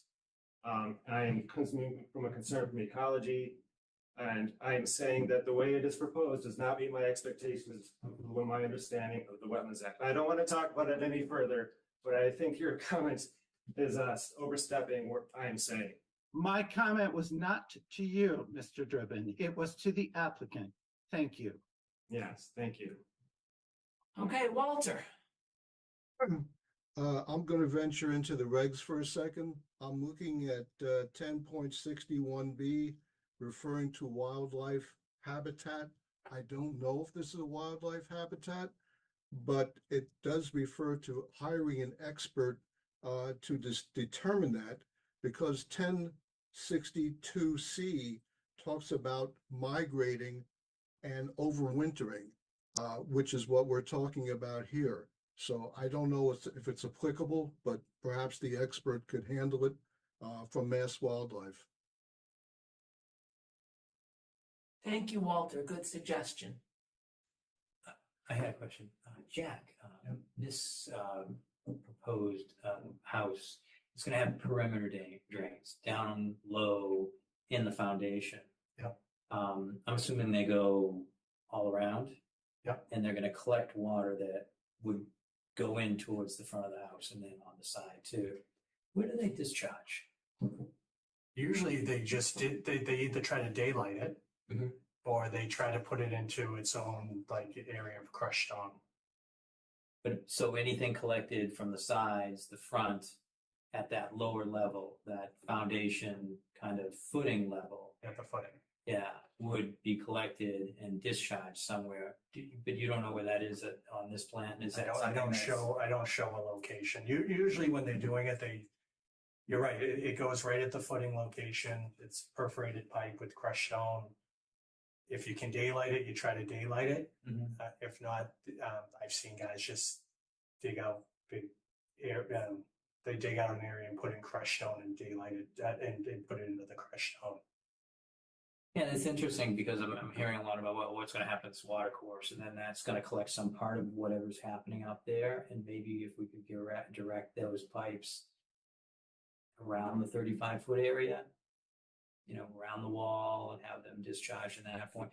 I don't know, the commission could think about that. This is just another source that we would capture and release, kind of where it was going anyways. That's a good suggestion because the perimeter drain would be down around elevation 106. And you could pipe it and put a section right through that wall, because on the back side of that wall, we're coming on at like 105, 106. So it could put some water out there if you wanted it to. And I'm pretty sure there are members of the public here that want to speak, but I wanted to make one more comment of my own before I open up to the public.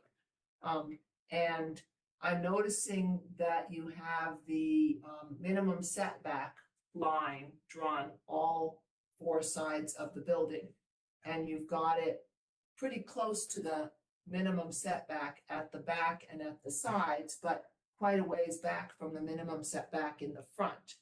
And I wonder whether my concerns about hydrology might be less if that front yard was smaller and the backyard was bigger, and the whole house was just a little closer to the street. Is there a reason why you located the house in the particular spot you did? Well, no, I mean, it's subjective. There's no science to it. The idea with this, we wanted to, Forest Street's busier than you think, especially at school time. And just to give some separation between the street and the front of the house. Could it be moved forward? Yes, it could be. But it was more to work with the lot. It works with our walkout basement. The further I move it forward, the more I'd have to pick up the house, the more fill I'd probably need in the backyard. So it's a balancing act as far as aesthetics, environmental, everything. I'm just thinking, this is the kind of place where it would be hard for us to later approve a swimming pool in the backyard if you've put it that close to the back of the property. There's not a lot of space for, all those things people come and ask us if they can add a shed, a swimming pool, a extra garage, all the things people come and ask to put in their backyards. They haven't got a whole lot of room to work with there. Which I think I would hope we wouldn't approve anything more than what's already been built. I think it would be hard. We're gonna have two dry wells in the back. From zoning, you need so much distance off for a pool. You have to be so many feet, I think 10 feet off the house. It would be hard to fit anything in there. Good. To go through this process again. Not that it couldn't happen, Yeah. but it would be limited to what you could do back there. Okay.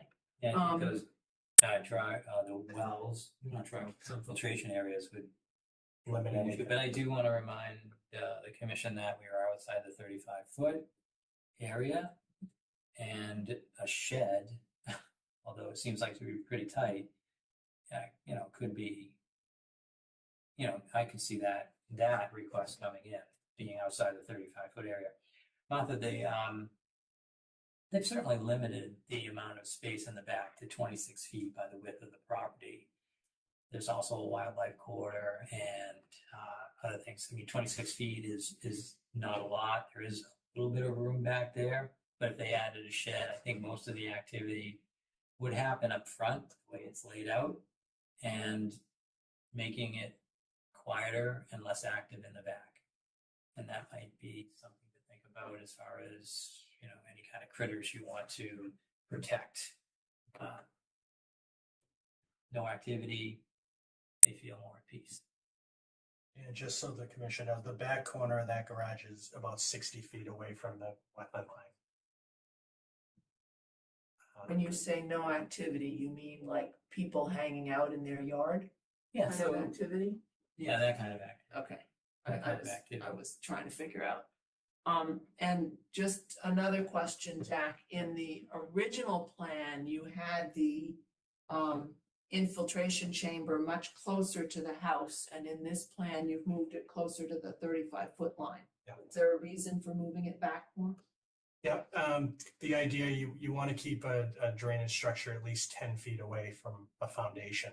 You don't want to introduce water back into the foundation.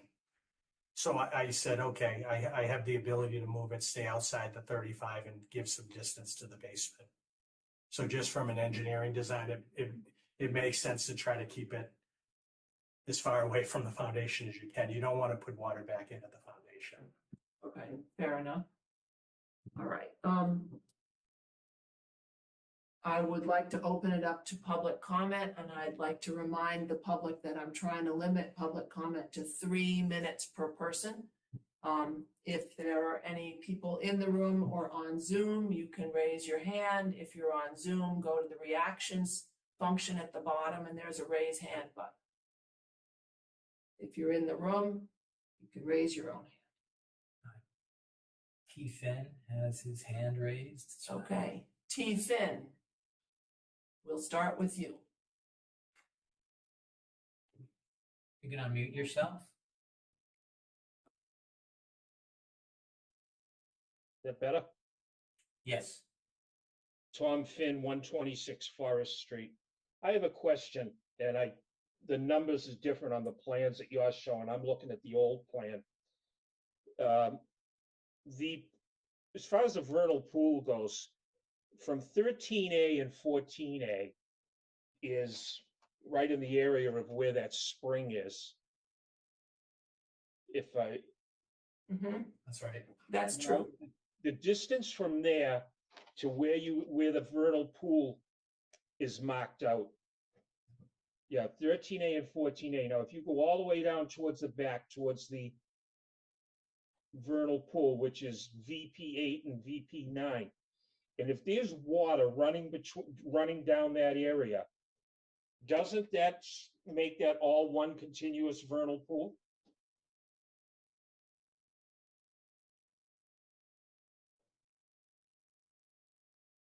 You might think so, but what was certified is the area that's VP8 and VP9.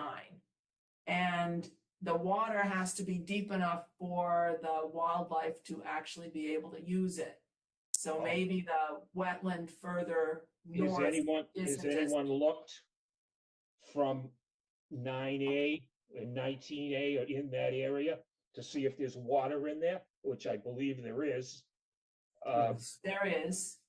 So that would be running, there would be an answer to your spring, that the water's running down and feeding that vernal pool. Right. And So- that's the spring I want to protect. Right, that's the spring you want to protect. But if that's all part of the vernal pool, now the vernal pool comes all the way up to 13A and 14A. Now, doesn't the 100-foot buffer zone start at 14A or whatever it is at 13 and 14A?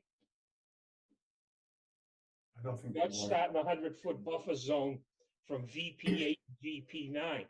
But what about all the water in between there and that spring? Yeah. So. You want to answer that, Chuck? So I don't have the information in front of me, but there was a correction and a response by Natural Heritage, and we would have to compare it to this map because Tony's letting us know, Commissioner Tony Rodolick is letting us know that it's the Natural Heritage that certifies this area. So if what we're seeing is correct, as per certified by the state, then VP 8, 9, 10, 7, 6, all that is the vernal pool. The opportunity to certify another vernal pool, had existed, but no one's out there doing it. So from what we know, this is the vernal pool. But what happens if now that water is now making its way from that spring, is now making its way down into that vernal pool? Does that make that path that the spring is going down into the vernal pool, make it all one of the vernal pool, all one, make that all one from the, say, the spring head all the way down back to the vernal pool? It's all one continuous water body, but to be a vernal pool, you have to have a minimum depth for a minimum number of weeks per year. But you would, that part wouldn't necessarily qualify.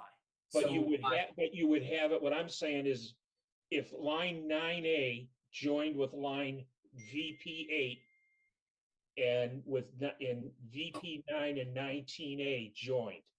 Now that's one stretch, all the way from the spring, all the way down. That would be one big pool of water. Now, isn't that one big vernal pool? So Tom, yeah. I understand what you're saying, and it makes sense. And you know, what's the separation all about? It's just like one big water supply. But I want you to know that to have a water body that's larger and to have inside of that an area that was defined as a vernal pool is not unique here in Reading. The Commission has seen this recently on Main Street, where a certified vernal pool was, or a vernal pool was noted in a wetland report that was smaller than the extent of the bordering vegetated wetland. But before you speak again, I know that Maureen Harold is here, and she was the wetland scientist and the consultant for the wetland information, and maybe she can add a little more clarity to what's going on between 19A and VP9. So hold on one second. Let's see if I can get her to. Wait a minute. I have one other question, and then we can go right on to that, and it's a kind of a quick question. Sure. If you back up to the last meeting, if you remember, the person up on, was it Lila Lane? One of the things that you people brought up was about yard waste being thrown over the fence and into the conservation area. You're going to have the same issue here over that wall. If you look at that wall, that's just another thing to look at. Well, that's why it was important for the Conservation Commission to have access to this conservation restriction, because those encroachment like that and yard waste are something that we need to monitor. And if we're not out there once a year making sure that these things don't happen, then we almost lose the opportunity. And that's the reason why we would like to have that access. Tom, if you're finished now, I know that Maureen has turned her video on, and maybe we have some questions for her. Hi, Maureen. Can you just introduce yourself for the record? Hi, Maureen Harold, Norris Environmental Services. So Great. to address Tom's question, the area up gradient of the vernal pool flags, as what's been discussed with the commission, there's actually a channel there with flow. So there's actually a gradient that flows down to the vernal pool flags. Where the VP8 and the VP9 is, that is the area where it's holding water. So for something to be considered a vernal pool, it has to hold water for a minimum of 2 months. And that allows the amphibians to go through the metamorphosis process. If it doesn't hold water for a minimum of 2 months, then that process can't happen. So the area up gradient of it, there's a slope to it, there's a stream running, and it just doesn't hold the water. So it can't be classified as a vernal pool. It's classified as a wetland, and it's flagged as a wetland as shown on the plan. All right, Maureen, but who's monitoring it? Who monitored that for 2 months to see if it was wet for 2 months? Well, what's interesting is that this has been certified. I may get the dates wrong, but it was in the 90s. I want to say 1992, it was initially certified. And then it was looked at again, oh my gosh, in 98. I left my paperwork in the car. Well, So one of those times, it probably was, because it was back around that time that the YMCA wanted to put a road down through there.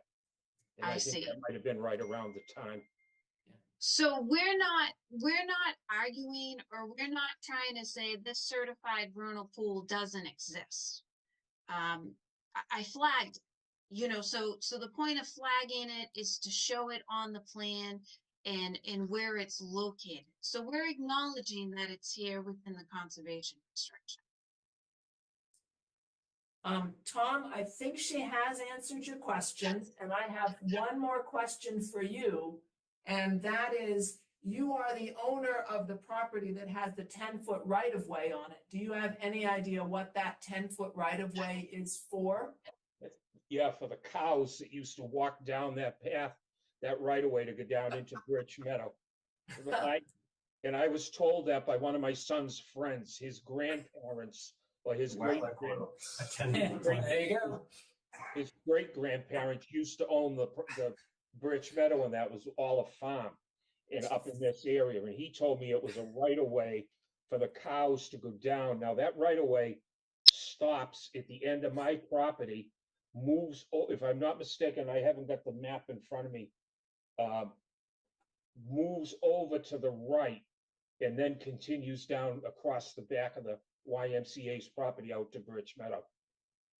So that means that you are not allowed to put any structures on that right-of-way, is that correct? Correct.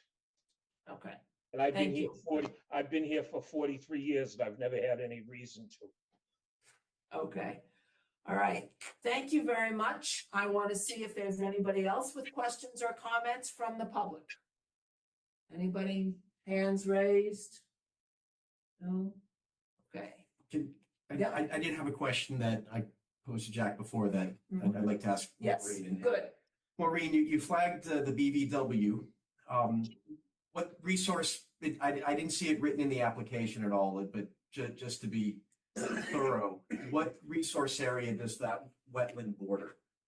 Is that bordering isolated land subject to flooding? Or is No, it BVW? no. Oh, I'm sorry. Go ahead. No, go ahead, please answer. No, so it's a bordering vegetated wetland. Is stream systems within the wetland, so that's what characterizes it as bordering vegetated wetland.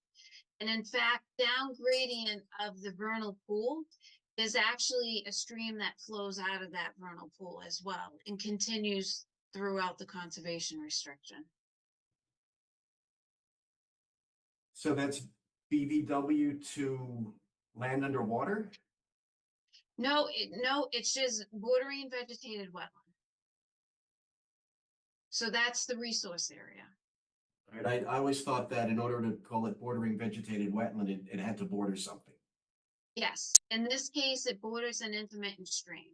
It needs to border a stream, a pond, a lake, an estuary, any of those types of characteristics. It needs to border on or touch. That's what bordering means within the regulations. So it's bordering an intermittent stream.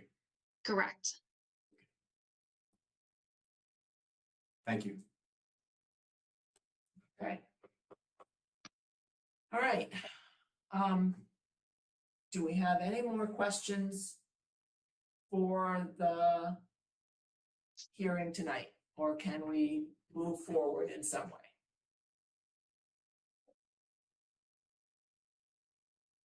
You're all set, Chuck? I'm still hoping for hydrology, geohydrologist to confirm what Jack has said, but I could easily be outvoted. Madam Chair, may I Yes. make a suggestion? Mhm. One thought that I had was Jack could certainly provide just like a watershed analysis of this area to show where the existing water goes. From the site being undeveloped to where the site's proposed to be developed. That may be an alternative that may work for the commission. Okay. I guess my fear is the proof is really in the pudding. We won't know whether or not building this house makes the vernal pool uninhabitable by wood frogs until we have built the house and we find out to our dismay that there are no longer wood frogs. So that's the reason I'm asking these questions. But Walter has his hand up. Yeah, I go back to saying as a condition for approval would be somebody from Mass Wildlife coming out and commenting on the migration of turtles and other amphibians. may I address that? Sure. So one thing that when we file the notice of intent in the paperwork, we check natural heritage estimated priority habitat area. None of this area is shown within priority or estimated habitat for rare, threatened, or special concern species. Because if it was, it would be outlined and shown within some sort of priority habitat. Now, I know the neighbors have commented on seeing turtles. Doesn't surprise me. We have a fairly vast wetland system here. We also have a large wetland system on the other side of Forward Street. So it doesn't surprise me that there's some turtle sighting out on the site. We do know that we don't have any habitat for endangered, threatened, or special concern, or that those turtles have not been identified within this area of Forward Street. Because if they were identified in and around Forward Street, this area would have been designated as habitat. So, you know, the fact that maybe a painted turtle was seen or a snapping turtle, those are very common turtles in Massachusetts. And another thought I had on the vernal pool, and I understand the sensitivity and the concern about the vernal pool, it is a fairly shallow vernal pool. I've seen much higher quality vernal pools throughout Massachusetts. And it's just something to keep in mind. When I went out there, I was looking for egg masses, amphibians, and fairy shrimp within this vernal pool. I did not see any. It doesn't mean that it's not protected, because it is. But I don't classify this as a high quality vernal pool. Okay, thank you. All right. Do we have a motion of some sort? Walter has his hand up. Oh, Walter. Yeah, I'm looking at the MassGov website, and I'll quote, all but three species of turtles in Massachusetts, the eastern painted turtle, stinkpot, and common snapping turtle are protected.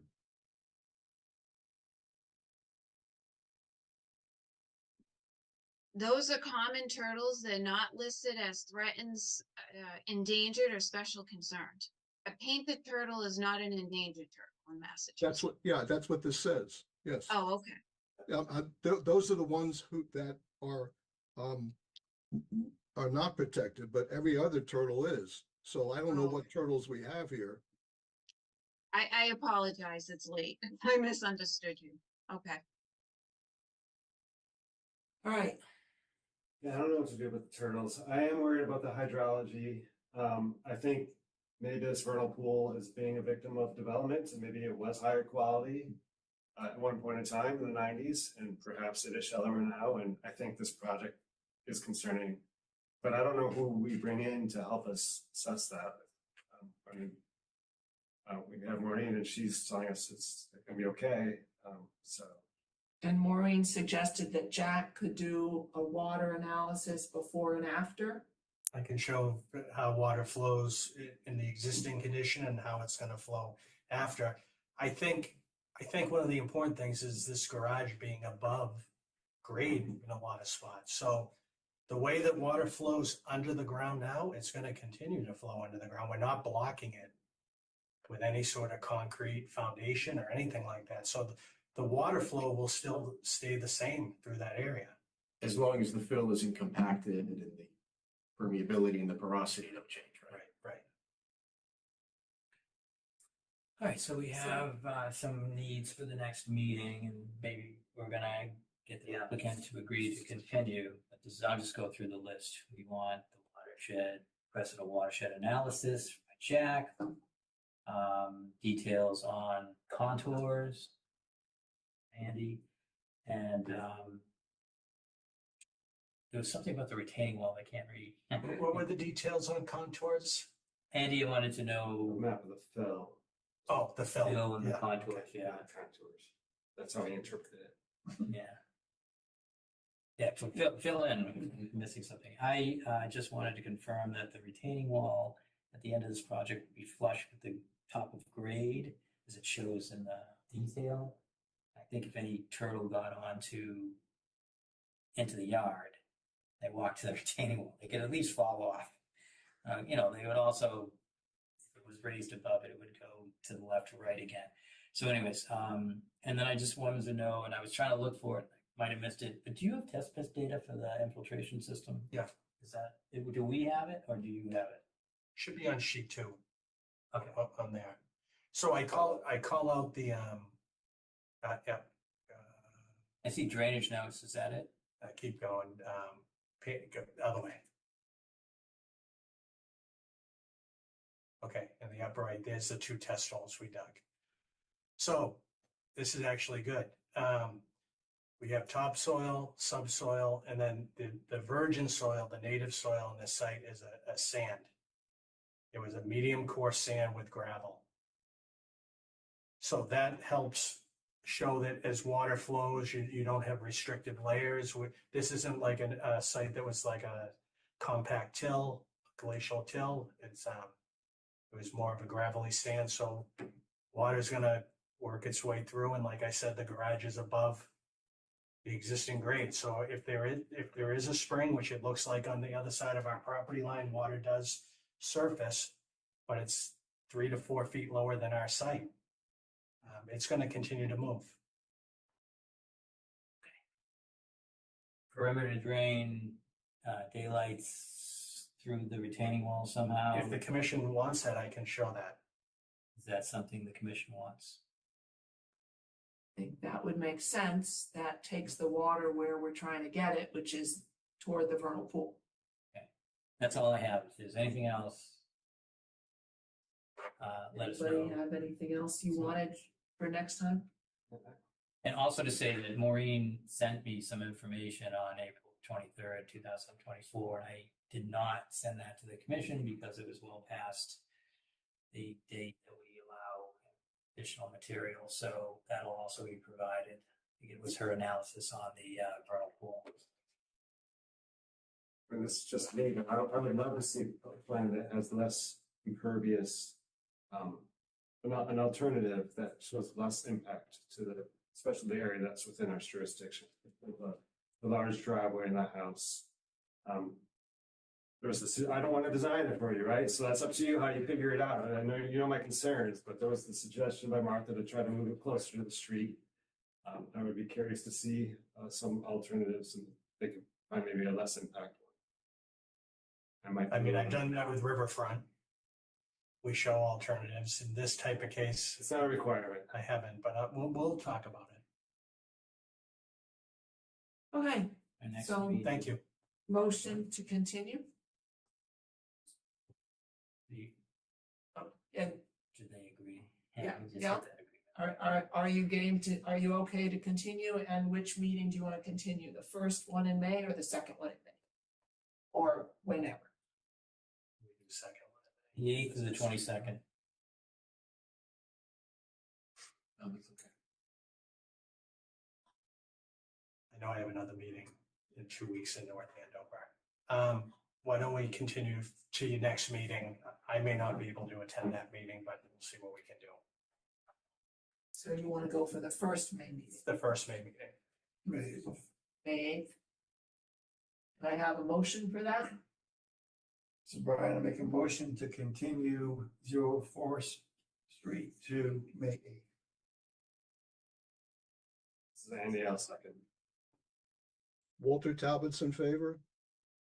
Bill McCann, I abstain. Andrew Dugan in favor. Tony Woodalakis in favor. Brian Bowe in favor. Martha Moore in favor.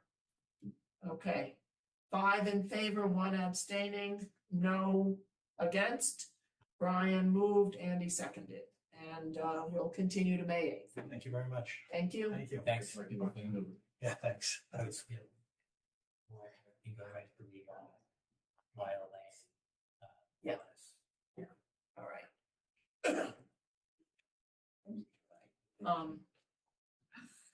Okay, thank you all for your patience. Chuck has suggested we adjust the agenda a little bit and go to the certificate of compliance hearings. And the first one is 123 Lila Lane. So this is not a presentation, this is just, we had a request for a certificate of compliance for 123 Lila Lane. There are 3 of those. For Lila Lane, the commission went out, did a site visit. Does anyone want to speak about the site? I just wanted to, it's 9:10. Right. You're moving us forward. Okay, Brian, you were there. You So want to talk about it? I'll talk to it briefly. We got there, spoke with the homeowner, walked around the property. The only issues at all, and I think the minor, is there was some discarded plants and other yard waste over the wall. Additionally, on either end of the wall, there was some sign of erosion. It's about equal in either case. The one on the left-hand side, if you're facing the house, so it comes from underneath the deck, that it worked its way through the mulch around the small stone in there and then down next to the wall. The other side, it ran along the wall and then eroded down. In the right-hand side, there was not any significant sediment at the bottom. On the left-hand side, there was a pile of sediment at the bottom, which probably makes it more of an issue. So from my perspective, if something could be done to stabilize those, to me, that would be sufficient. We didn't see anything else negative at all. Yeah, I was there with Brian and Martha. Same, there's the large retaining wall at the back. Everything looks clean. There was some debris behind the retaining walls and plants being fired, but the one thing I wasn't sure, maybe you could help check, is where the wetlands are supposed to be. Is that retaining wall like the 35-foot? Because it's pretty flat behind there. There's definitely a stand of red maple, but it didn't look like any other indicators of it being wetland right behind there. So I know there's a stream further back. Yeah, so this is a subdivision order of conditions, and we're giving partial certificate of compliance here just for this lot. And so some lot within that had the wetland, and it was part of the overall order of conditions. So that would be off the map at the bottom where we approved a swimming pool recently, and the wetland drain is behind there. Well, the Can you wetland is scroll a all little bit? around that. And there's actually 2 properties, about 6 to the right, where the wetland is actually across the back of the property. But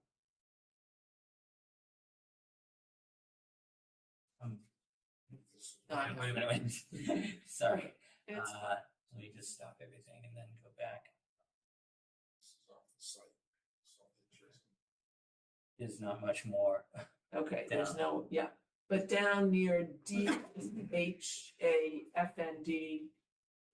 on the cul-de-sac, that house over there on the bottom left of the cul-de-sac, right, if you go behind it, there's that drainage channel that leads out to the wetland and the street and the river. Okay, so Bill.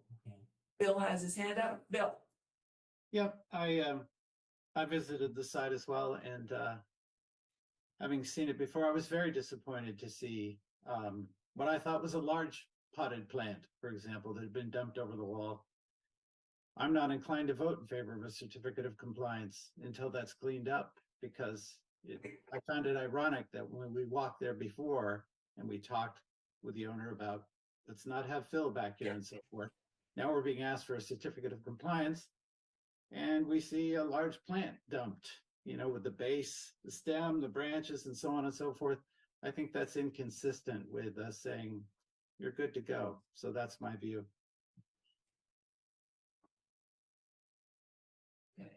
Yes, As a homeowner, yeah, just, are you the applicant? Yeah. Okay, before I give you a chance, is there anybody else on the commission who needed to talk? Okay, introduce yourself. Kevin please. Colleton, Okay, what plant material is, a house plant or some cuttings from the lawn or something that's very simple to take care of and remedy. As far as the erosion on that one end of the wall, that wall's been there for 25 years. And that small bit of erosion is the result of 25 years. So I don't think it's a significant structural problem to the wall of any kind, if that's what you're implying. No, That the wall's gonna, can I answer that? yes, you may answer that. No, our purview is not the structural integrity of the wall, it's more fill going into the wetlands. Mhm. So when you have erosion, washing down sediment and what have Yeah. you, if you have a lot of it, it begins to fill wetlands. Sure.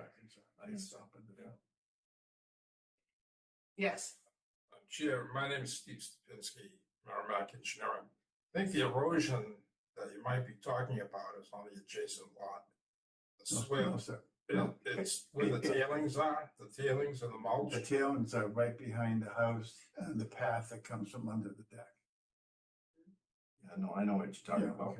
okay. okay, but what about the other I end of guess- the wall? I guess what I would Off say the top? is that area where the wall is actually located is outside of the 100-foot buffer from the wetlands that are on the town GIS maps. So we're totally outside of the 100-foot buffer with the activity.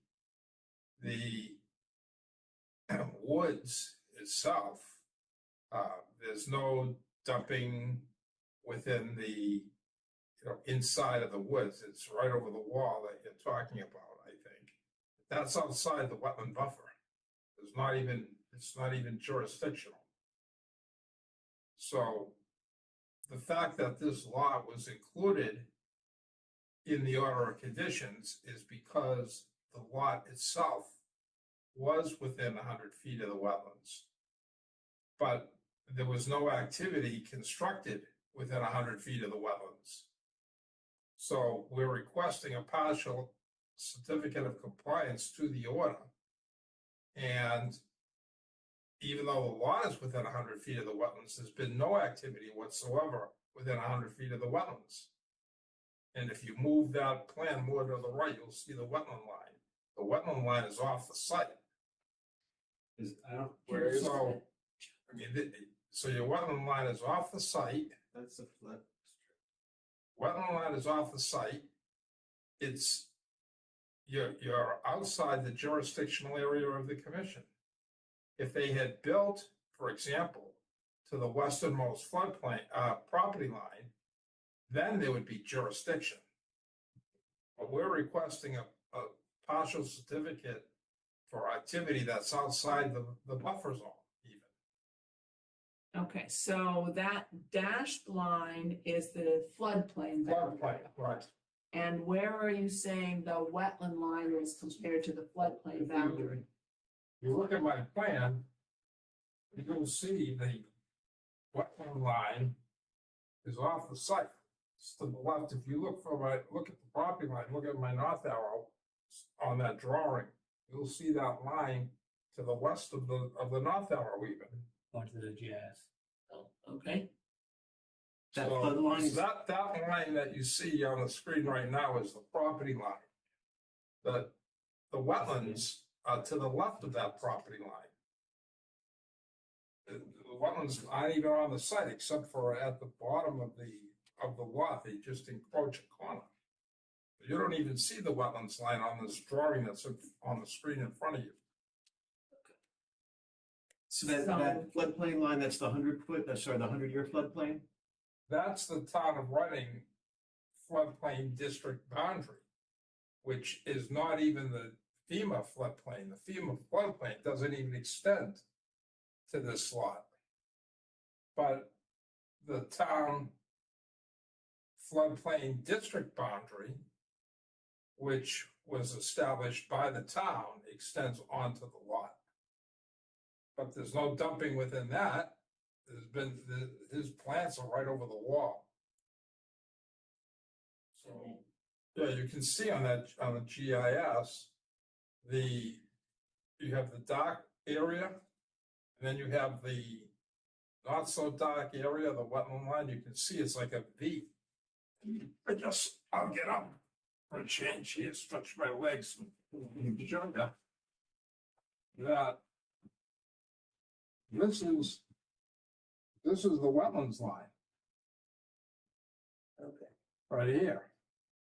So the house is 121 foot away, and the wall is roughly 25 feet behind the house.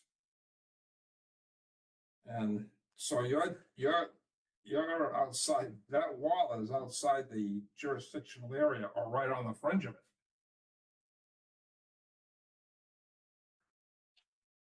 Okay. So my point is that if they, It's outside the 100-foot. right, so my point is that if they built to the property line or to the, 30 feet off the rear setback with the site development, then you'd be within the buffer zone of the commission. But the wetlands are so far from the property, and the activity that was undertaken for the site development is so far away from the wetlands that it should be released just because it's not even in the buffer zone, if nothing else. And you can see the blue line at the bottom. That must be the stream of the drainage channel we were talking about. Right. Yeah. And that is off the site. All right. Sounds to me like the plants that were dumped over the wall are outside our jurisdiction. Right?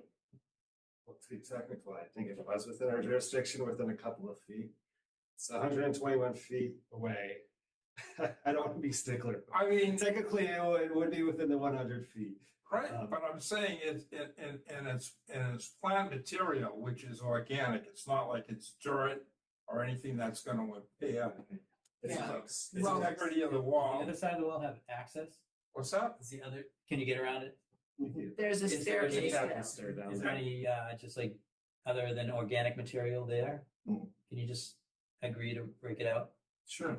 Okay. Scoop it up with a. No, break it out if it's organic. Just spread it out. Do that too. You walk around the edge and Spread it take out. a pitchfork and pitch it Does up. that sound, I didn't see Used it. to do on the farm. Does that look It's like like a potted plant. So I wouldn't rake it out. I would Oh, pick it back up and All right. When we first- take it to the when we compost first area. went there, there was leaves that had gone over, the area was spongy. We talked about that in the meeting some number of months ago. I think that's what Bill was referring to. But you're right, I measured it 19 feet. Well, it seems like since it's outside the conservation's jurisdiction, which seems to be the case. Yeah, seems like. This is a good resolution. Yeah. Which is what? Pick it up and just get it out of there. Just agree to do that. It's fine. Okay. And so therefore, the little bits of erosion at each end of the wall are also more than 100 feet from the wetland. So we don't really need to worry about those either. Unless, well, usually, well, that's more likely than unlikely to alter the resource area. We would have something to discuss. But I know Tony wants to jump in. Or, no, he's good. Yeah. It was minor, very minor. And it's fairly flat. The odds of that pile of sediment migrating out there is unlikely, Okay. more unlikely than likely. All right, so, that discussion being over and the homeowner agreeing to remove the, most recently, dropped over the edge plants. Can I have a motion for all 3 certificates of compliance at once? Can we do it that way? If you tonight, if you just list them out, do you know them? Okay, thank you. They are 270-171, 270-196, and 1987-12. And we have a motion for those three that I just listed to give them the certificate of compliance for all three of them. This is Brian. I'll make a motion to issue a certificate of compliance for the three that were just named. Andrew, a second. Walter Talbot abstains. Bill McKenzie in favor. Andrew Driven in favor. Can I vote at the end? Sure. Okay, Brian, vote in favor. Martha Moore in favor.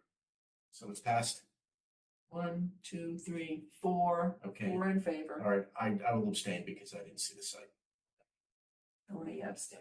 Okay, so we have 2 abstentions, Walter and Tony, 4 in favor and no against.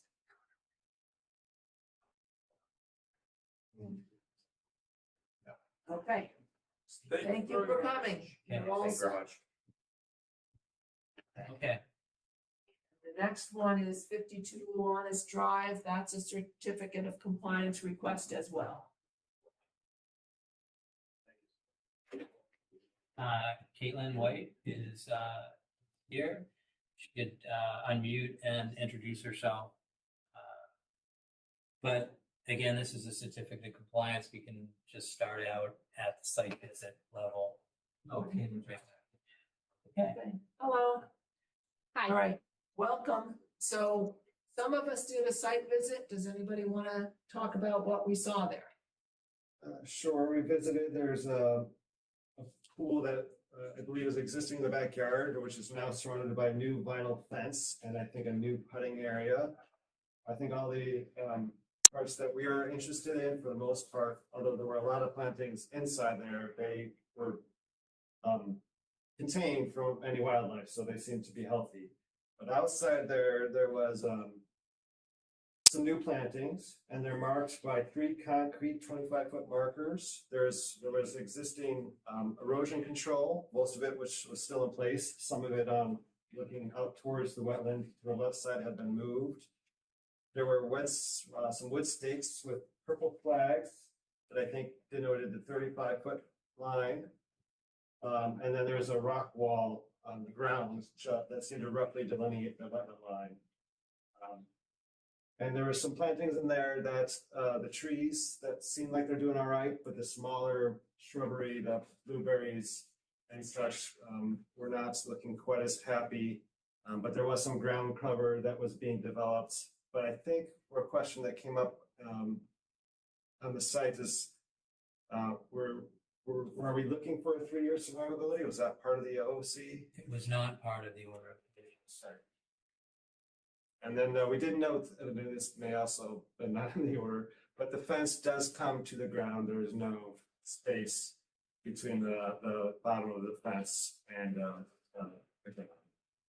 Yeah, I mentioned that to Caitlin White, and she said she would bring that question to the applicant and see if there was, an opportunity for them to lift up a couple of panels. And maybe Caitlin has some more information about that. Yeah. Before I go there is a very large DEP sign out front, and we did meet with the homeowner, who I think that is one of her big concerns, cannot be removed. I don't know how the powers that be, but it certainly seems large. Oh, yeah.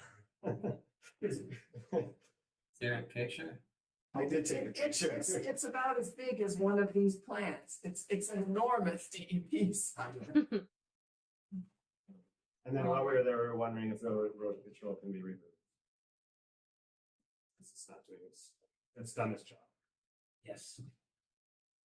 And just one more thing, while we were there, we did take a look at the plantings inside, and Andy and I both noticed that there was a lot of boxwood hedge. And that triggered me to say, wait a minute, I thought the boxwood hedge was on the original planting plan, and I was surprised to see boxwood and wanted to follow up on what was actually planted compared to what was approved. And that's why I have 1,000 plans in front of me. So Caitlin, do you have information for any of these questions we've brought up? Sure.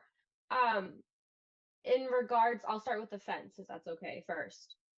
I had the client take pictures, and there is a little gap underneath the fence. It's not, I think you guys had requested 4 inches, correct? We've agreed to less than that. 3.5 to 4 is usually what we ask Okay. for. That's not in the permit, right? The order of No. conditions no. Yeah. Okay. Somehow we missed that in the writing that up. It doesn't specify a height above the ground. I looked Okay. over the order. So if I could prove that they had about 2 to 3 inches underneath, because there is a gap below the fence. About 3 Will that inches. suffice for you guys? Yeah, did you, yeah, I was also wondering when you said there's no gap, was it flood? It's not standard to install a fence that way. Well, I didn't get down on my knees and stick my fingers under, but you couldn't see daylight through. Now, it may just be the grass was tall enough that it blocked access. There was a gap under the gate where we entered from the street. Okay. But so, and if it wasn't in the order of conditions, No. it doesn't really matter. So. Yeah. Yeah, I think we'll just accept that we missed that one. Okay. I appreciate that. Yeah. So, Do you know that Bill has his? oh, Bill has his hand up? Oh, sorry. Yeah, just from my visit, and I did meet the owner. I think this was already raised. Andy may have raised it, but I was wondering about the mulch socks as well. I mean, they're still all over the place, and I was wondering, what's to become of them? So, just adding that. Thanks. Yeah, so just for the commission's own edification, I've got requests to remove those, not from this site. And then you do a site visit and everything's grown around it, you say, yeah. But it's typically, it happens when we give out the certificate of compliance. So we're not in unfamiliar territory here, just having them still in place. The request did come in over the winter, and I asked them to wait to see how the plants overwintered and what the survivability was. And they complied with that. Hancock was happy to do that. So was the applicant. So yeah, I can understand that going through spring and all that, it looks like we don't need the erosion control anymore. So Right, yeah, the ground layer of vegetation is well established. So I think I would recommend that the homeowner take up the erosion control. And it's green plastic netting with plant material inside. So we definitely want to get that taken up and not just left there because it's plastic. I would recommend that. I think some of the shrubberies looked like they were nibbled by deer. Some were in good shape. And we don't have a survivability in this order of conditions either. yeah, but But at this point, you do have leverage on those plants because it's at this point that they have to be in, good enough shape. healthy. Okay, yeah. So I think I would like to see how those plants do over the next month or more to see that they actually have survived this year and not give the certificate of compliance yet. But I actually am more concerned about the plants inside the fence, but also how soon can they take down the big sign? Because those other guys just got a certificate of compliance 30 years after it was built and they haven't had a sign up all that time. So how does the sign coming down compare to the certificate of compliance timing? I'm fine with the sign coming down. I mean, this, for all intents and purposes, that is a completed project, except that we want to wait to find out if the plants survive. So they can take the sign down. There's no more active construction going on out there. And, you know, they can get a few bonus points for, you know, having that very visible sign. Okay, so I think that was a big concern of the homeowner is can they take the sign down? So they can take the sign down, but I would suggest that we not issue the certificate yet. And remove the erosion control. Yeah, they can remove the erosion control, they can take down the sign. And so then the one question is, inside the fence, what was actually planted there? Because we have the planting detail dated something 22/08/2023 perhaps. And we have a previous plan that's 11/13/2022. And the previous plan is all full of ornamentals like Coosa dogwood, and it has the boxwoods on it. And the 2023 plan has Eastern yew, which I didn't see any Eastern yew, and there's supposed to be like 23 of them. So it makes me question what else was planted out of these two lists. Was it all the old list, or was it some mixture of the two? Do you have any way of finding that information for us? And it's just inside the fence, those plantings. That's what you're concerned about. That's what I'm concerned about, yeah. Okay. Because they're still within the 100-foot buffer. Right. Yeah. Yeah. To be honest, I paid more attention to the plantings along in the 25-foot natural vegetated area. So if we are continuing to a future date, I can definitely look into that, get you guys an inventory of what plants are inside, and then we could discuss it when we revisit the plants in the natural vegetated area. Does that sound like a good plan? I like that plan. Okay. And then the question becomes, we would need to decide whether we're accepting the plants that are already planted, or whether there is some need to replace them with the appropriate plants that, you know, were on the approved list compared to on the original list. So, So I sent Caitlin 2 plans. It sounds like you have 3. I can. no, I only have 2. Oh, you have 2. And so the plan, so one was obviously the one you provided us, Caitlin, with the request for, and then this other one was the new one, but the revision comment is plant revisions per comments, February 5th, 2023. Yeah, that's the one you sent me. Mm-hmm. Right. And that was in response to our request for the plants that were inside the 100-foot line should have been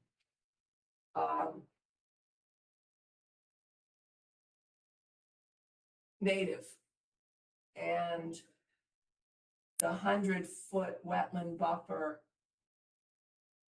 includes the swimming pool, the shed, the putting green. There's a little bit of space between the path and the house that's outside the 100-foot buffer. So if they wanted non-native plants up against the house, that's not our jurisdiction. This sort of semicircle in here is outside the 100-foot, but all of these plantings over here are the ones I'm concerned about. But the bottom line is they just need to have planted according to the plan that was approved.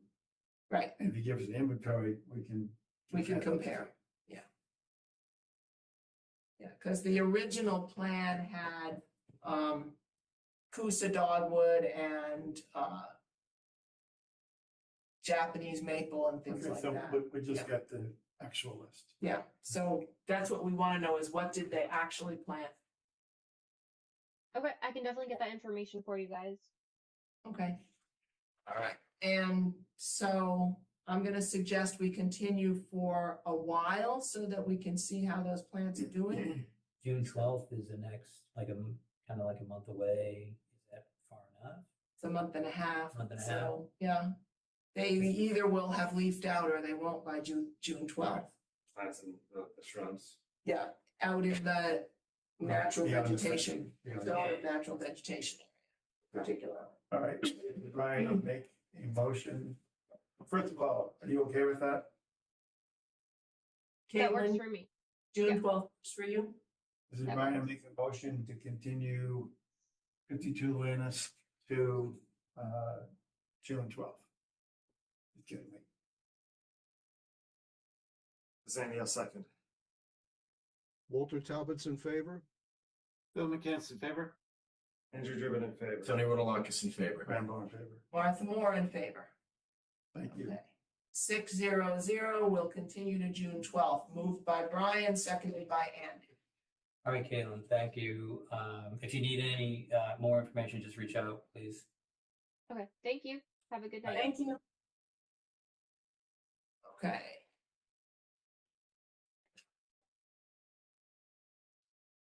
All right, shall we go backwards to the town forest? No, Business? we should go to, I know people are here for the Bear Meadow land discussion, Ah. and maybe we don't want to put them through. Okay, I didn't know there was anybody online waiting. Okay, Well, let's see. Yeah, we have one person on, and I saw Kim Honishwell here, but I don't see her now. So, Sophie Jones, are you here for, the Bear Meadow land use discussion? Please, unmute yourself and let us know. I'm actually here for a school project for my land use planning class, which is sort of like a certified public meeting. So Okay. Great. well, welcome. Yeah, Thank so you. Thanks for joining. So it's okay to go wherever because we can get back to the agenda. I don't know if anyone has Bear Meadow comments over town forest comments. Bill, given that it's 20 minutes of 10, do you have a preference of what we tackle next?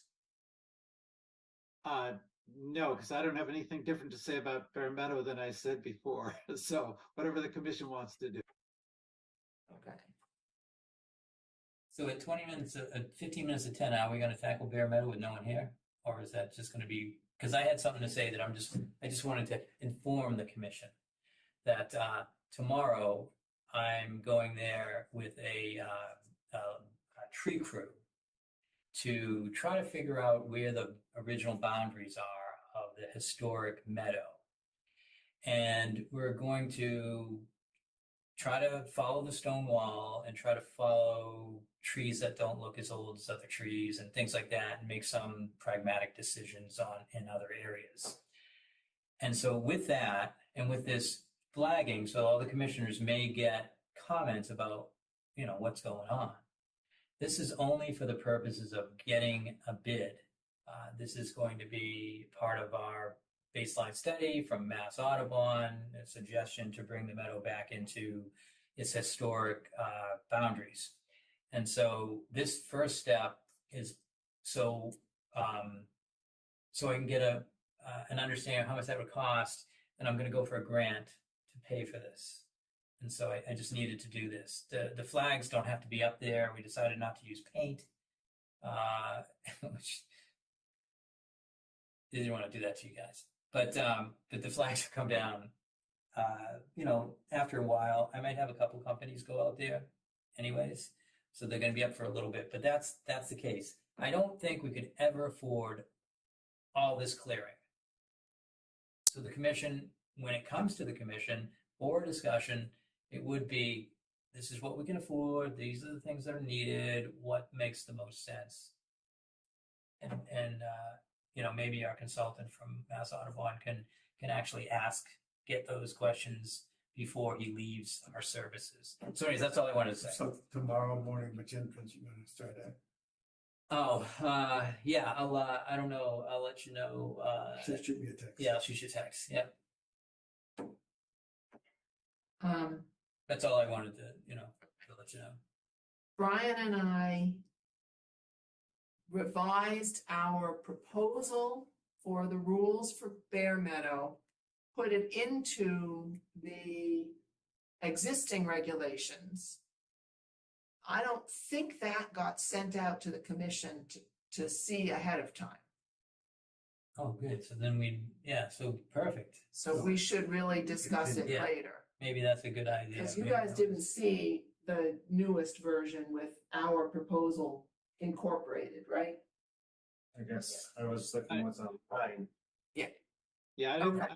see anything like that. I want to share a fun fact about Bear Meadow, which has nothing to do with the issues that we talked about, but I was looking at a database and it turns out back in the early 70s, part of it was paid for with the Land and Water Conservation Fund of the National Park Service. They do that for localities and so forth.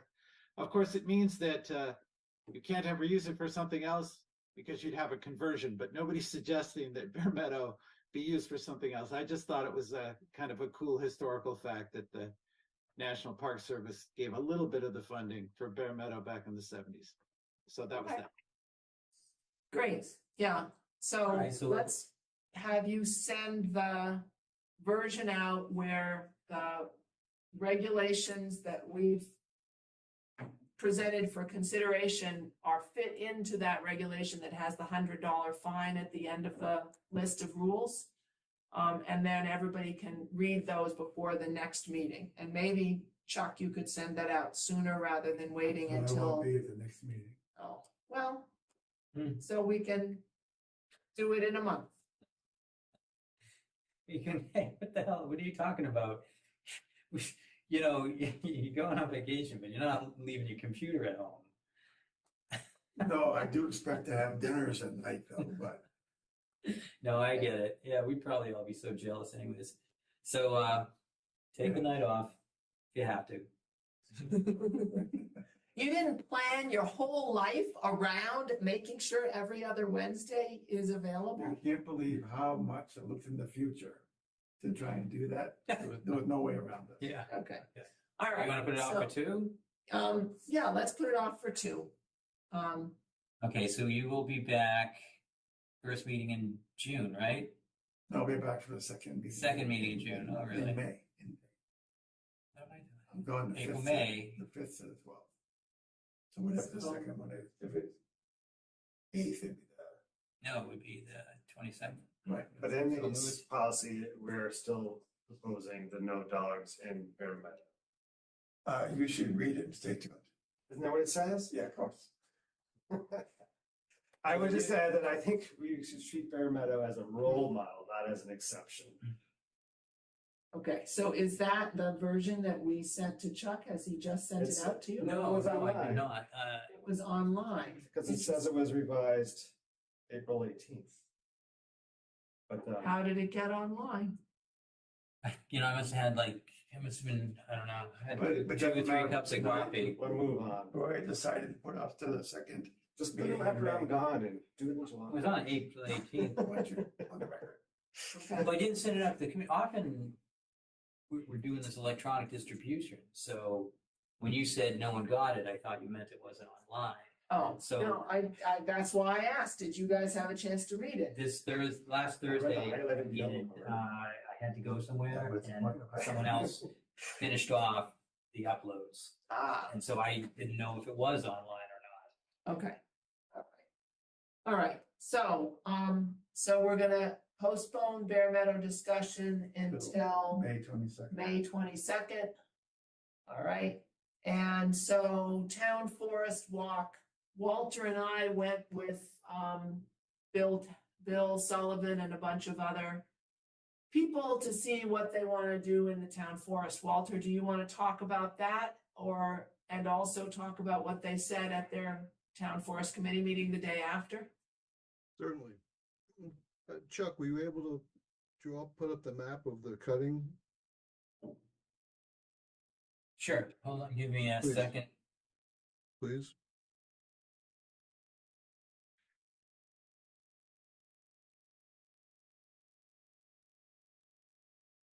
Did I?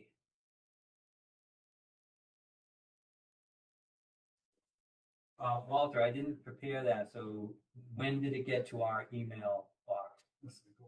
Well, I didn't send it. I thought you had it. Oh, of the cutting area, Including up through 12. The different zones. let's see if it's on the, let's see if it's on the site. And just looking at the time, I'm going to suggest that we don't do minutes for approval tonight, and we'll hold those off till next time. And In the meantime, I've been attending the town forest meetings and discussing the death of the red pines. And the red pine itself was probably a very poor choice because its natural habitat is north of here, ending at the border of Massachusetts. But it was installed in a lot of places in Massachusetts in the 1930s. Usually like for watersheds, CCC projects, things like that. What's happening is that the trees are stressed and they've been attacked by the alien red pine scale, which is a bug, and dying off. Normally they would live to be 200 to 400 years, and they're dying off with us in the, 75 to 100 year range.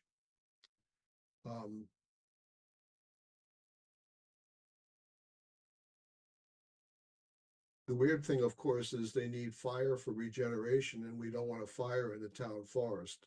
So hence, there's no children being born. So the two areas under discussion were Area 5, which is on a ridge, and the plan was to just cut down the dead trees. There we are. Area 5 is in the center, left center of the. Right here. Yeah. Okay, and that's on a ridge.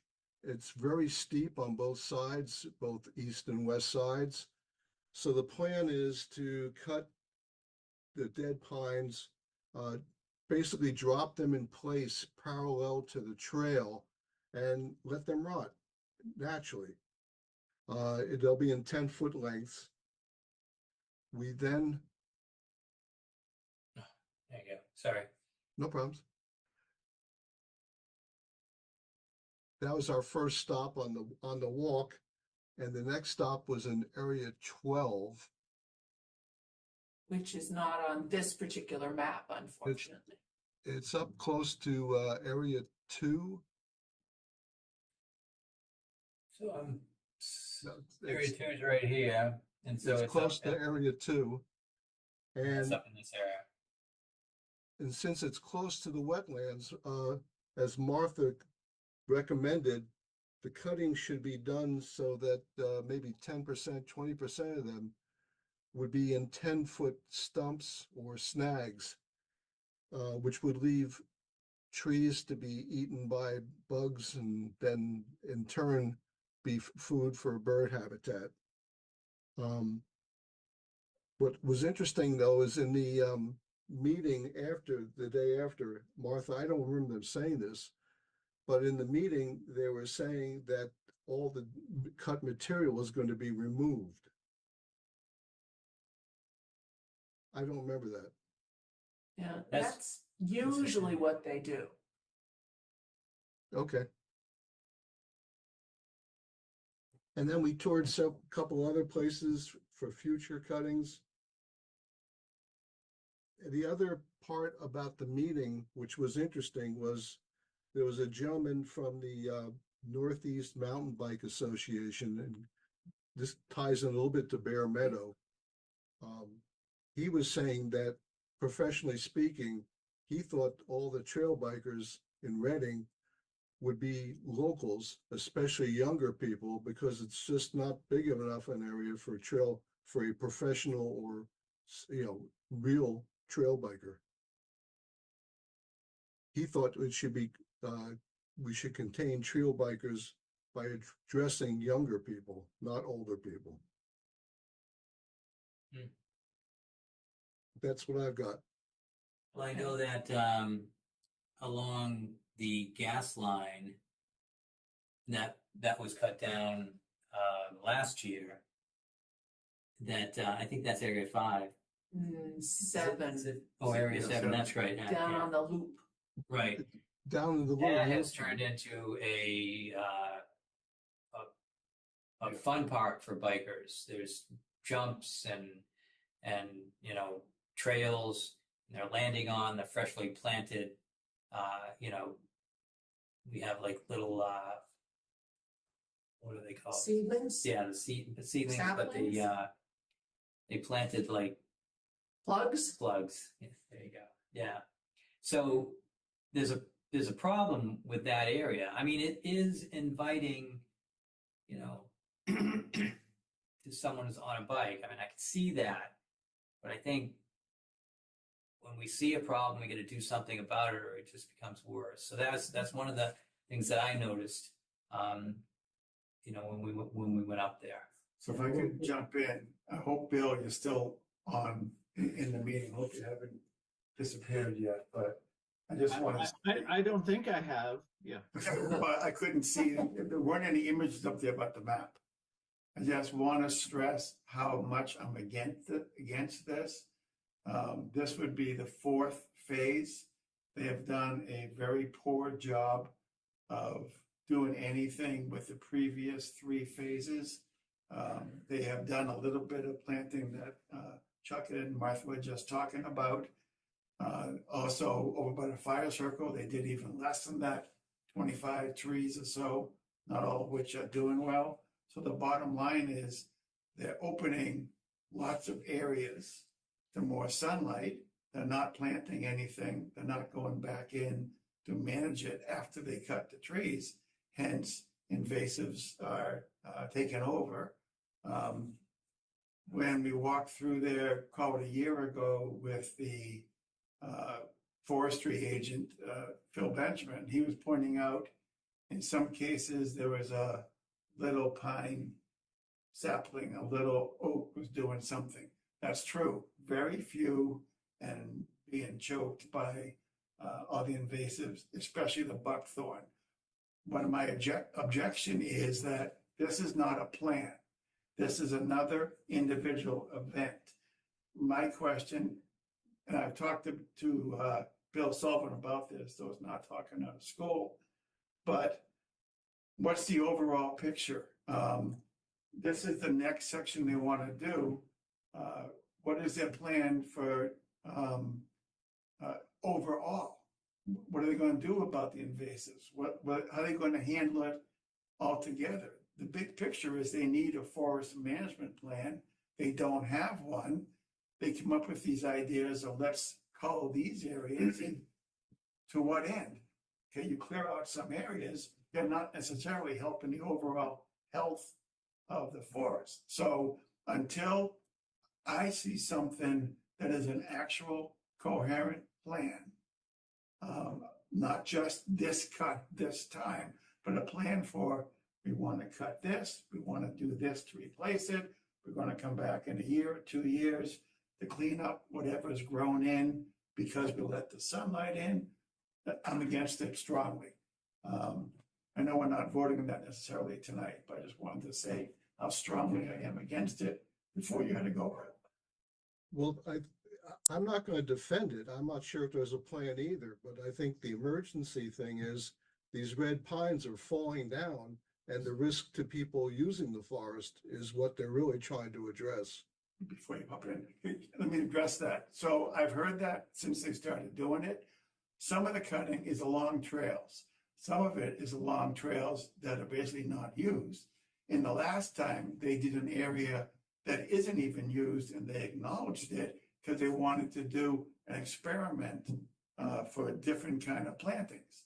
And so the idea, the excuse that's being done to protect the walkers doesn't hold water. In fact, along one of the main roads near the fire circle, across the road from where they did culling, on the other side, there's any number of totally dead trees right next to the road. So if their reason for being is to make the walkers safer, again, they're not doing that very well either. Sorry. No, it's fine. Andy, Thanks. Yeah, I just wanted to, I agree with Brian. I mean, this is an ongoing conversation. It must have started before you, Walt, Bill, and maybe Tony were here. Because they came before us to get some tables and told us about the emergency of the red pines and how they're falling. And we hear that, and I agree with them that that's something that needs to be addressed, but it was discussed at the previous meetings that they need to have a plan for what they're gonna do after that. And they just have a lot of money in front of them and they want to use it for cutting, and that's where things were going. But I agree, until they can follow up with, 75 years ago, or I guess 100 now, they planted the red pines. That was their plan. Which was a mistake then. If they don't figure it out now, we're going to be doing the same thing 50, 75 years now. Or battling the buckthorn. They just need to figure something out. But it's not like I'm personally not against cutting down the red pine. They just need to have a larger management plan to figure out what they're going to do with the land once those pines are gone. Tony? Thanks for going to those meetings. Yeah, I was wondering if in the plantings. Thank you, wonderful people. I'm sorry, I just have to sign up. Thank you all. Bye, Bill. If in any of the planting plans, there's been any discussion or consideration of the soil conditions, when you have a monoculture of red pine that's been there for 75 years, they're dropping leaves, they're acidifying the soil. The pine trees do that. They've evolved that way to poison essentially other plants from growing. And if you're trying to reestablish vegetation, I think it's important to understand soil chemistry and to plan around that. Has that been considered at all? Haven't heard a word. Again, I've only been doing this for 3 months or 3 meetings, but so far the only replanting that's being done is by Boy Scout projects. At least 2 of them I'm aware of. Actually, that's not quite right, Walter. And there was another planting done by the fire circle. A small one. You interrupted me. I couldn't hear you. I apologize for that. I'm hard to control myself. But there was another replanting done by the fire circle, not by the Boy Scouts, by a bunch of volunteers and donated material from Walter Kittredge. Okay. What I was going to say about the Boy Scout projects is, because I've asked the questions, what are you going to do later? Because you're putting these saplings in, and then that's it. They're going to have to survive on their own for some reason. So Walter, I would suggest if they have funding to use a little of it, consult with a forester who understands how slope, how sunlight, and how soil chemistry affects stands of trees and their development. I'd like to add one more log to the fire if I could. They are working with the forester. Okay. So my comments so far have just been about this culling, but to go back to the point about no forest management plan. So last year they did an invasive management of buckthorn in a certain area. And everything I hear, everything I've seen, they did a really good job at getting buckthorn in that area. Going back to my point about individual events and not a plan, the questions I had when I talked to Bill were, what are your plans for going after buckthorn in the other areas? What are your plans for going after the other 11 invasive species that have been identified in there?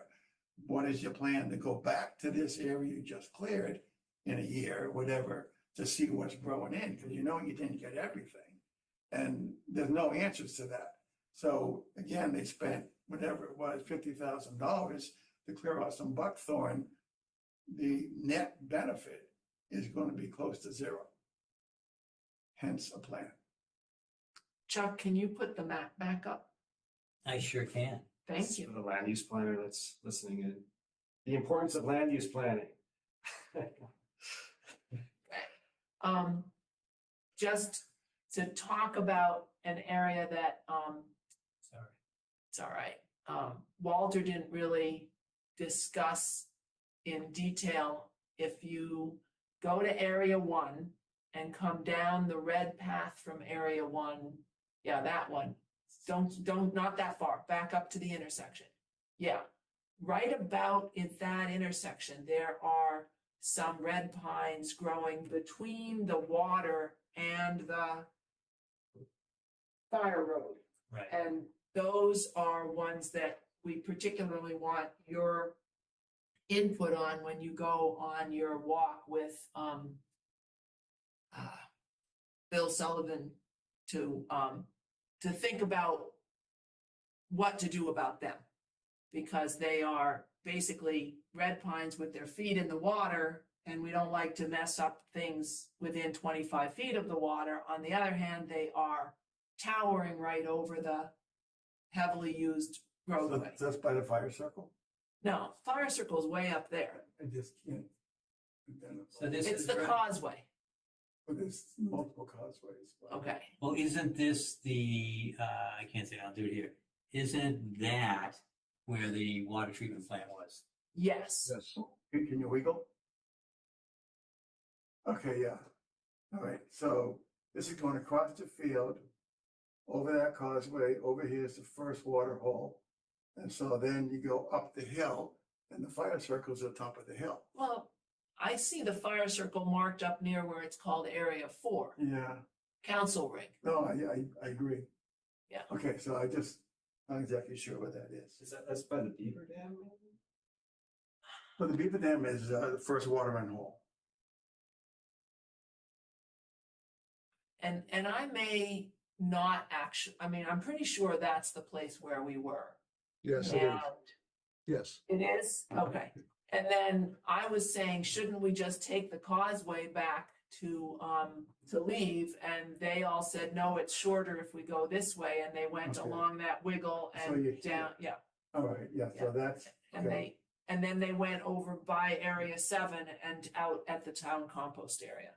So I would say it was so about there's equal a distance. kiosk right there. Yes, Okay, I know where it is, yes. Yeah. That's why I saw the huge snapping turtle. okay. So anyway, that's All right. a place that they're particularly wanting your input, Chuck. Right in and that corner. that place where there's 4 roads meeting, one of which is red, 2 of which are curvy and brown, and one goes down as a causeway through the stream. Right near there, there's a spruce, I think they said, that has broken off and the whole top of it's down on the ground, but the trees we're worried about are the red pines that are so close to the road there. So, the fact So that they're what- so close to the water is the issue. That's what I was wondering. So what am I gonna add to the, I mean, the red pines are gonna fall on somebody. Looks like they're pretty close to the road in that situation. I think that if I combined everything that I have been doing here in Reading and elsewhere, safety first, Okay. but, then we get to think about replanting. And so if someone takes down a tree or takes down a whole tree and it's going to change what's going on out there in the forest either at the shrub level or up in the tree canopy, I think the commission would always say replant that. You might think about Ryan and everyone's concerns over the course of the last couple of years and say it's too hard to prove this in this broad brush stroke that's been taken, on this project. We want to see these either all at once or individually come into the Conservation Commission for the wetland area, any work within the wetland area, and then we can talk about that specifically. What would you do? You're taking down 100 trees, they're all dead, great. We don't have a policy that says you have to replant those, but you don't want to end up changing everything either.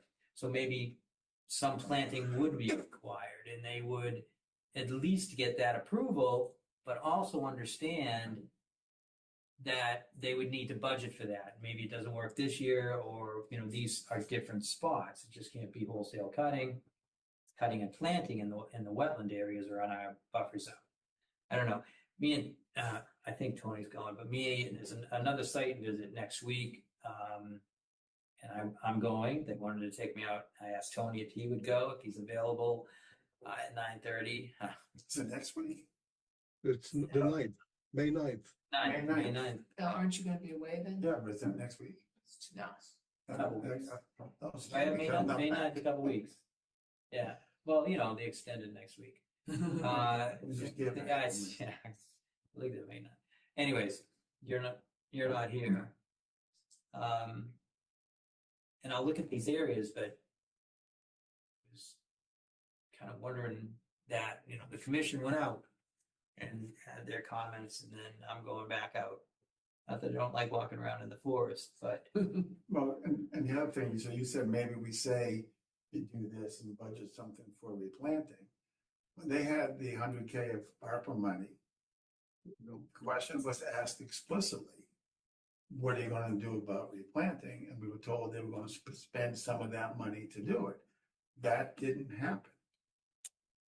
but they did replant. They replanted Area 7. I don't know where that money came from. We're right, that wasn't in the phase they were asking permission for, where they said they're going to replant. So again, in independent phase, the next phase, after that phase, they did some planting, not everything that they had told.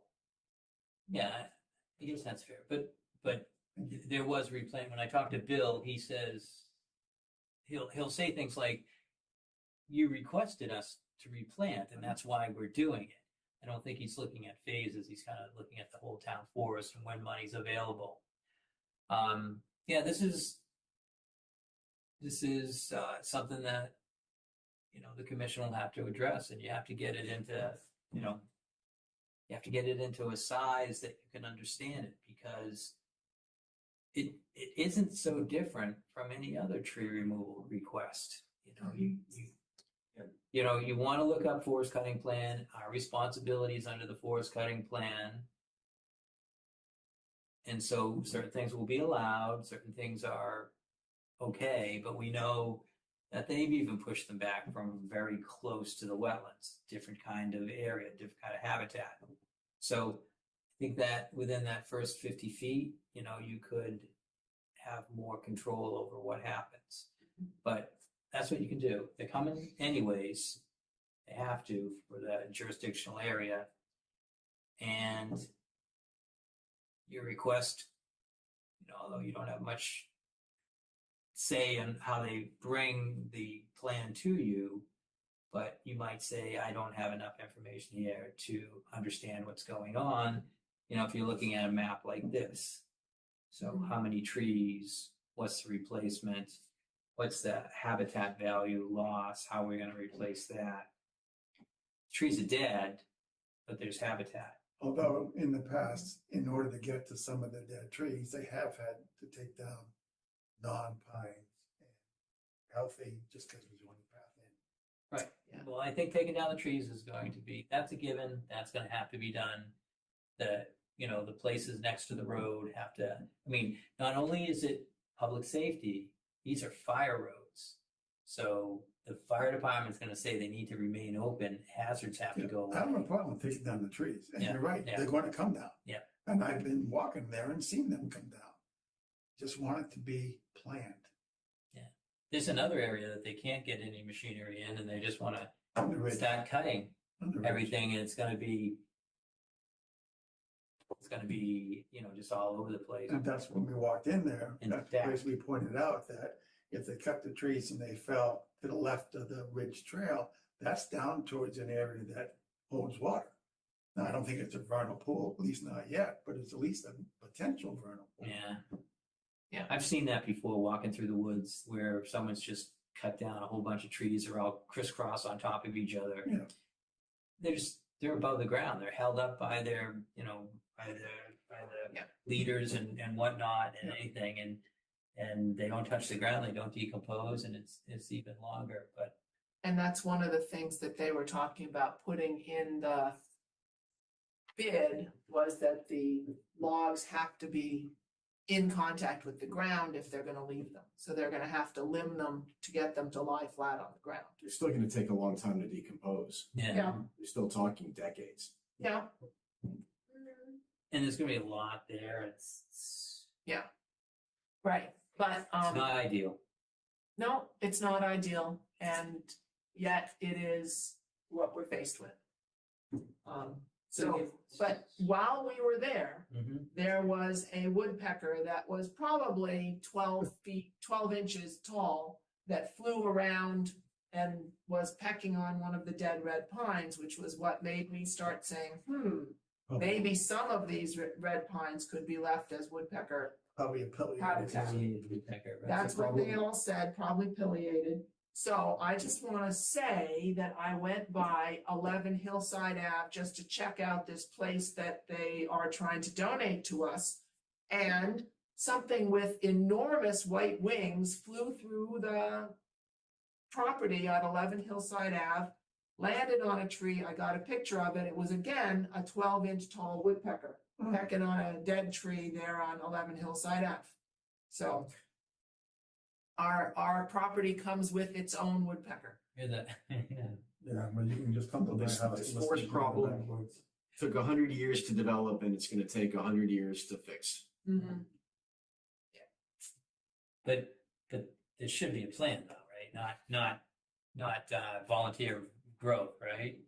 Or, I mean, that's for us to determine. That's the plan so far. They said this volunteer seed bank and saplings will grow up. And that may be the case. And there were That's a bunch of stands of 12-foot tall white pines in some of the areas where we were walking by that are gonna be filling the habitat there. But the difference is those probably came in naturally. It wasn't that you clear cut, the sun came in and you just let it go. That's where the seed fell among the other trees and has grown. Yeah. At some speed. One thing I've learned is that nature has an incredible ability to rejuvenate itself, even without. Jurassic Park. Jurassic Park. My exposure to the Town Forest Committee, again, has only been 3 meetings and 1 hike. My observation, and I'll choose my words carefully since we're being recorded, my observation is that that whole committee may disappear on July 1st. It just seems like a lot of people are quitting and they have a lot of openings. So to say, is there a big plan and a master plan? I'm guessing no. It seems like we get a couple bucks, let's go spend it on this. I agree. Okay, so shall we wrap up this discussion? And we have left Conservation DPW monthly meeting, May 7th. Brian Before you- cannot go. Before you do that, we skipped over the violations. Okay, The only update is Hinsey has moved the shed so they can come off the list. and that's 30 30 Hensley. Hensley? Yes, 30 Hinsey is All right. in full compliance. I asked him to give you a call when that happened. Yeah, I said, oh, He did, yeah. But Okay. Yay. All right, and can we now move on? Yeah. May 7th, you're not able to go to the DPW That meeting. is good. I will be there. If anybody else wants to come in Brian's place, we'd be happy to have somebody else join us. Bring your comments. So if you want to join us, let Chuck know to send you the Zoom link. Do we have any bills? We do not. Okay, do we Oh, have any yeah. administrators report? And we do not. Although I went out to the pollinator garden and set the spots for where we agreed to put in the signs. This is at Birch Birch Meadow Meadow. Drive, Castine Field. Yeah. Okay, so you've marked where the signs are gonna get put. Yeah, it's a 6x6 post with a sign on it. We already purchased a sign. I got a permission to spend $250 or something like that. Posts and signs, signs. 2 hours later, Mike Hannaford sent me an email. So we're gonna find out what's going on with that coming up. Email. What sentiment? Sentiment was, he'd like to talk about those locations. Oh, okay, so the signs have not been put up yet, because you have to talk to Mike about the location of the signs. Okay, Yeah, well, I don't know. I thought we approved it. Yeah. So, Does not have to, like it has to. Mike has requested that you talk about it. So find out what he wants to know. well, I was gonna go with, it was approved. I'm on board with that. But I'm sure, we'll figure it out. I don't have time to meet with them tomorrow anyways. Okay. So, All right, and I recommend we put off the discussion of the minutes till next time, okay, so that we can adjourn a little bit sooner. Or you can do it in the first week in May. When you're not here. That's- Said next time, that is the first week of May. No. Oh, yeah. Second week of That's May. true. Not So second it's week. first meeting of May. Yes. All right, anything else we need before we close down? no, we don't say it out loud. Okay, I'm gonna go motion to until, adjourn? I think I'm gonna go without knowing the score until September. Good advice. Okay, Andy moved to adjourn at 10:20. Second. Seconded by Tony. All in favor? All right, thanks. Bob. Unanimous.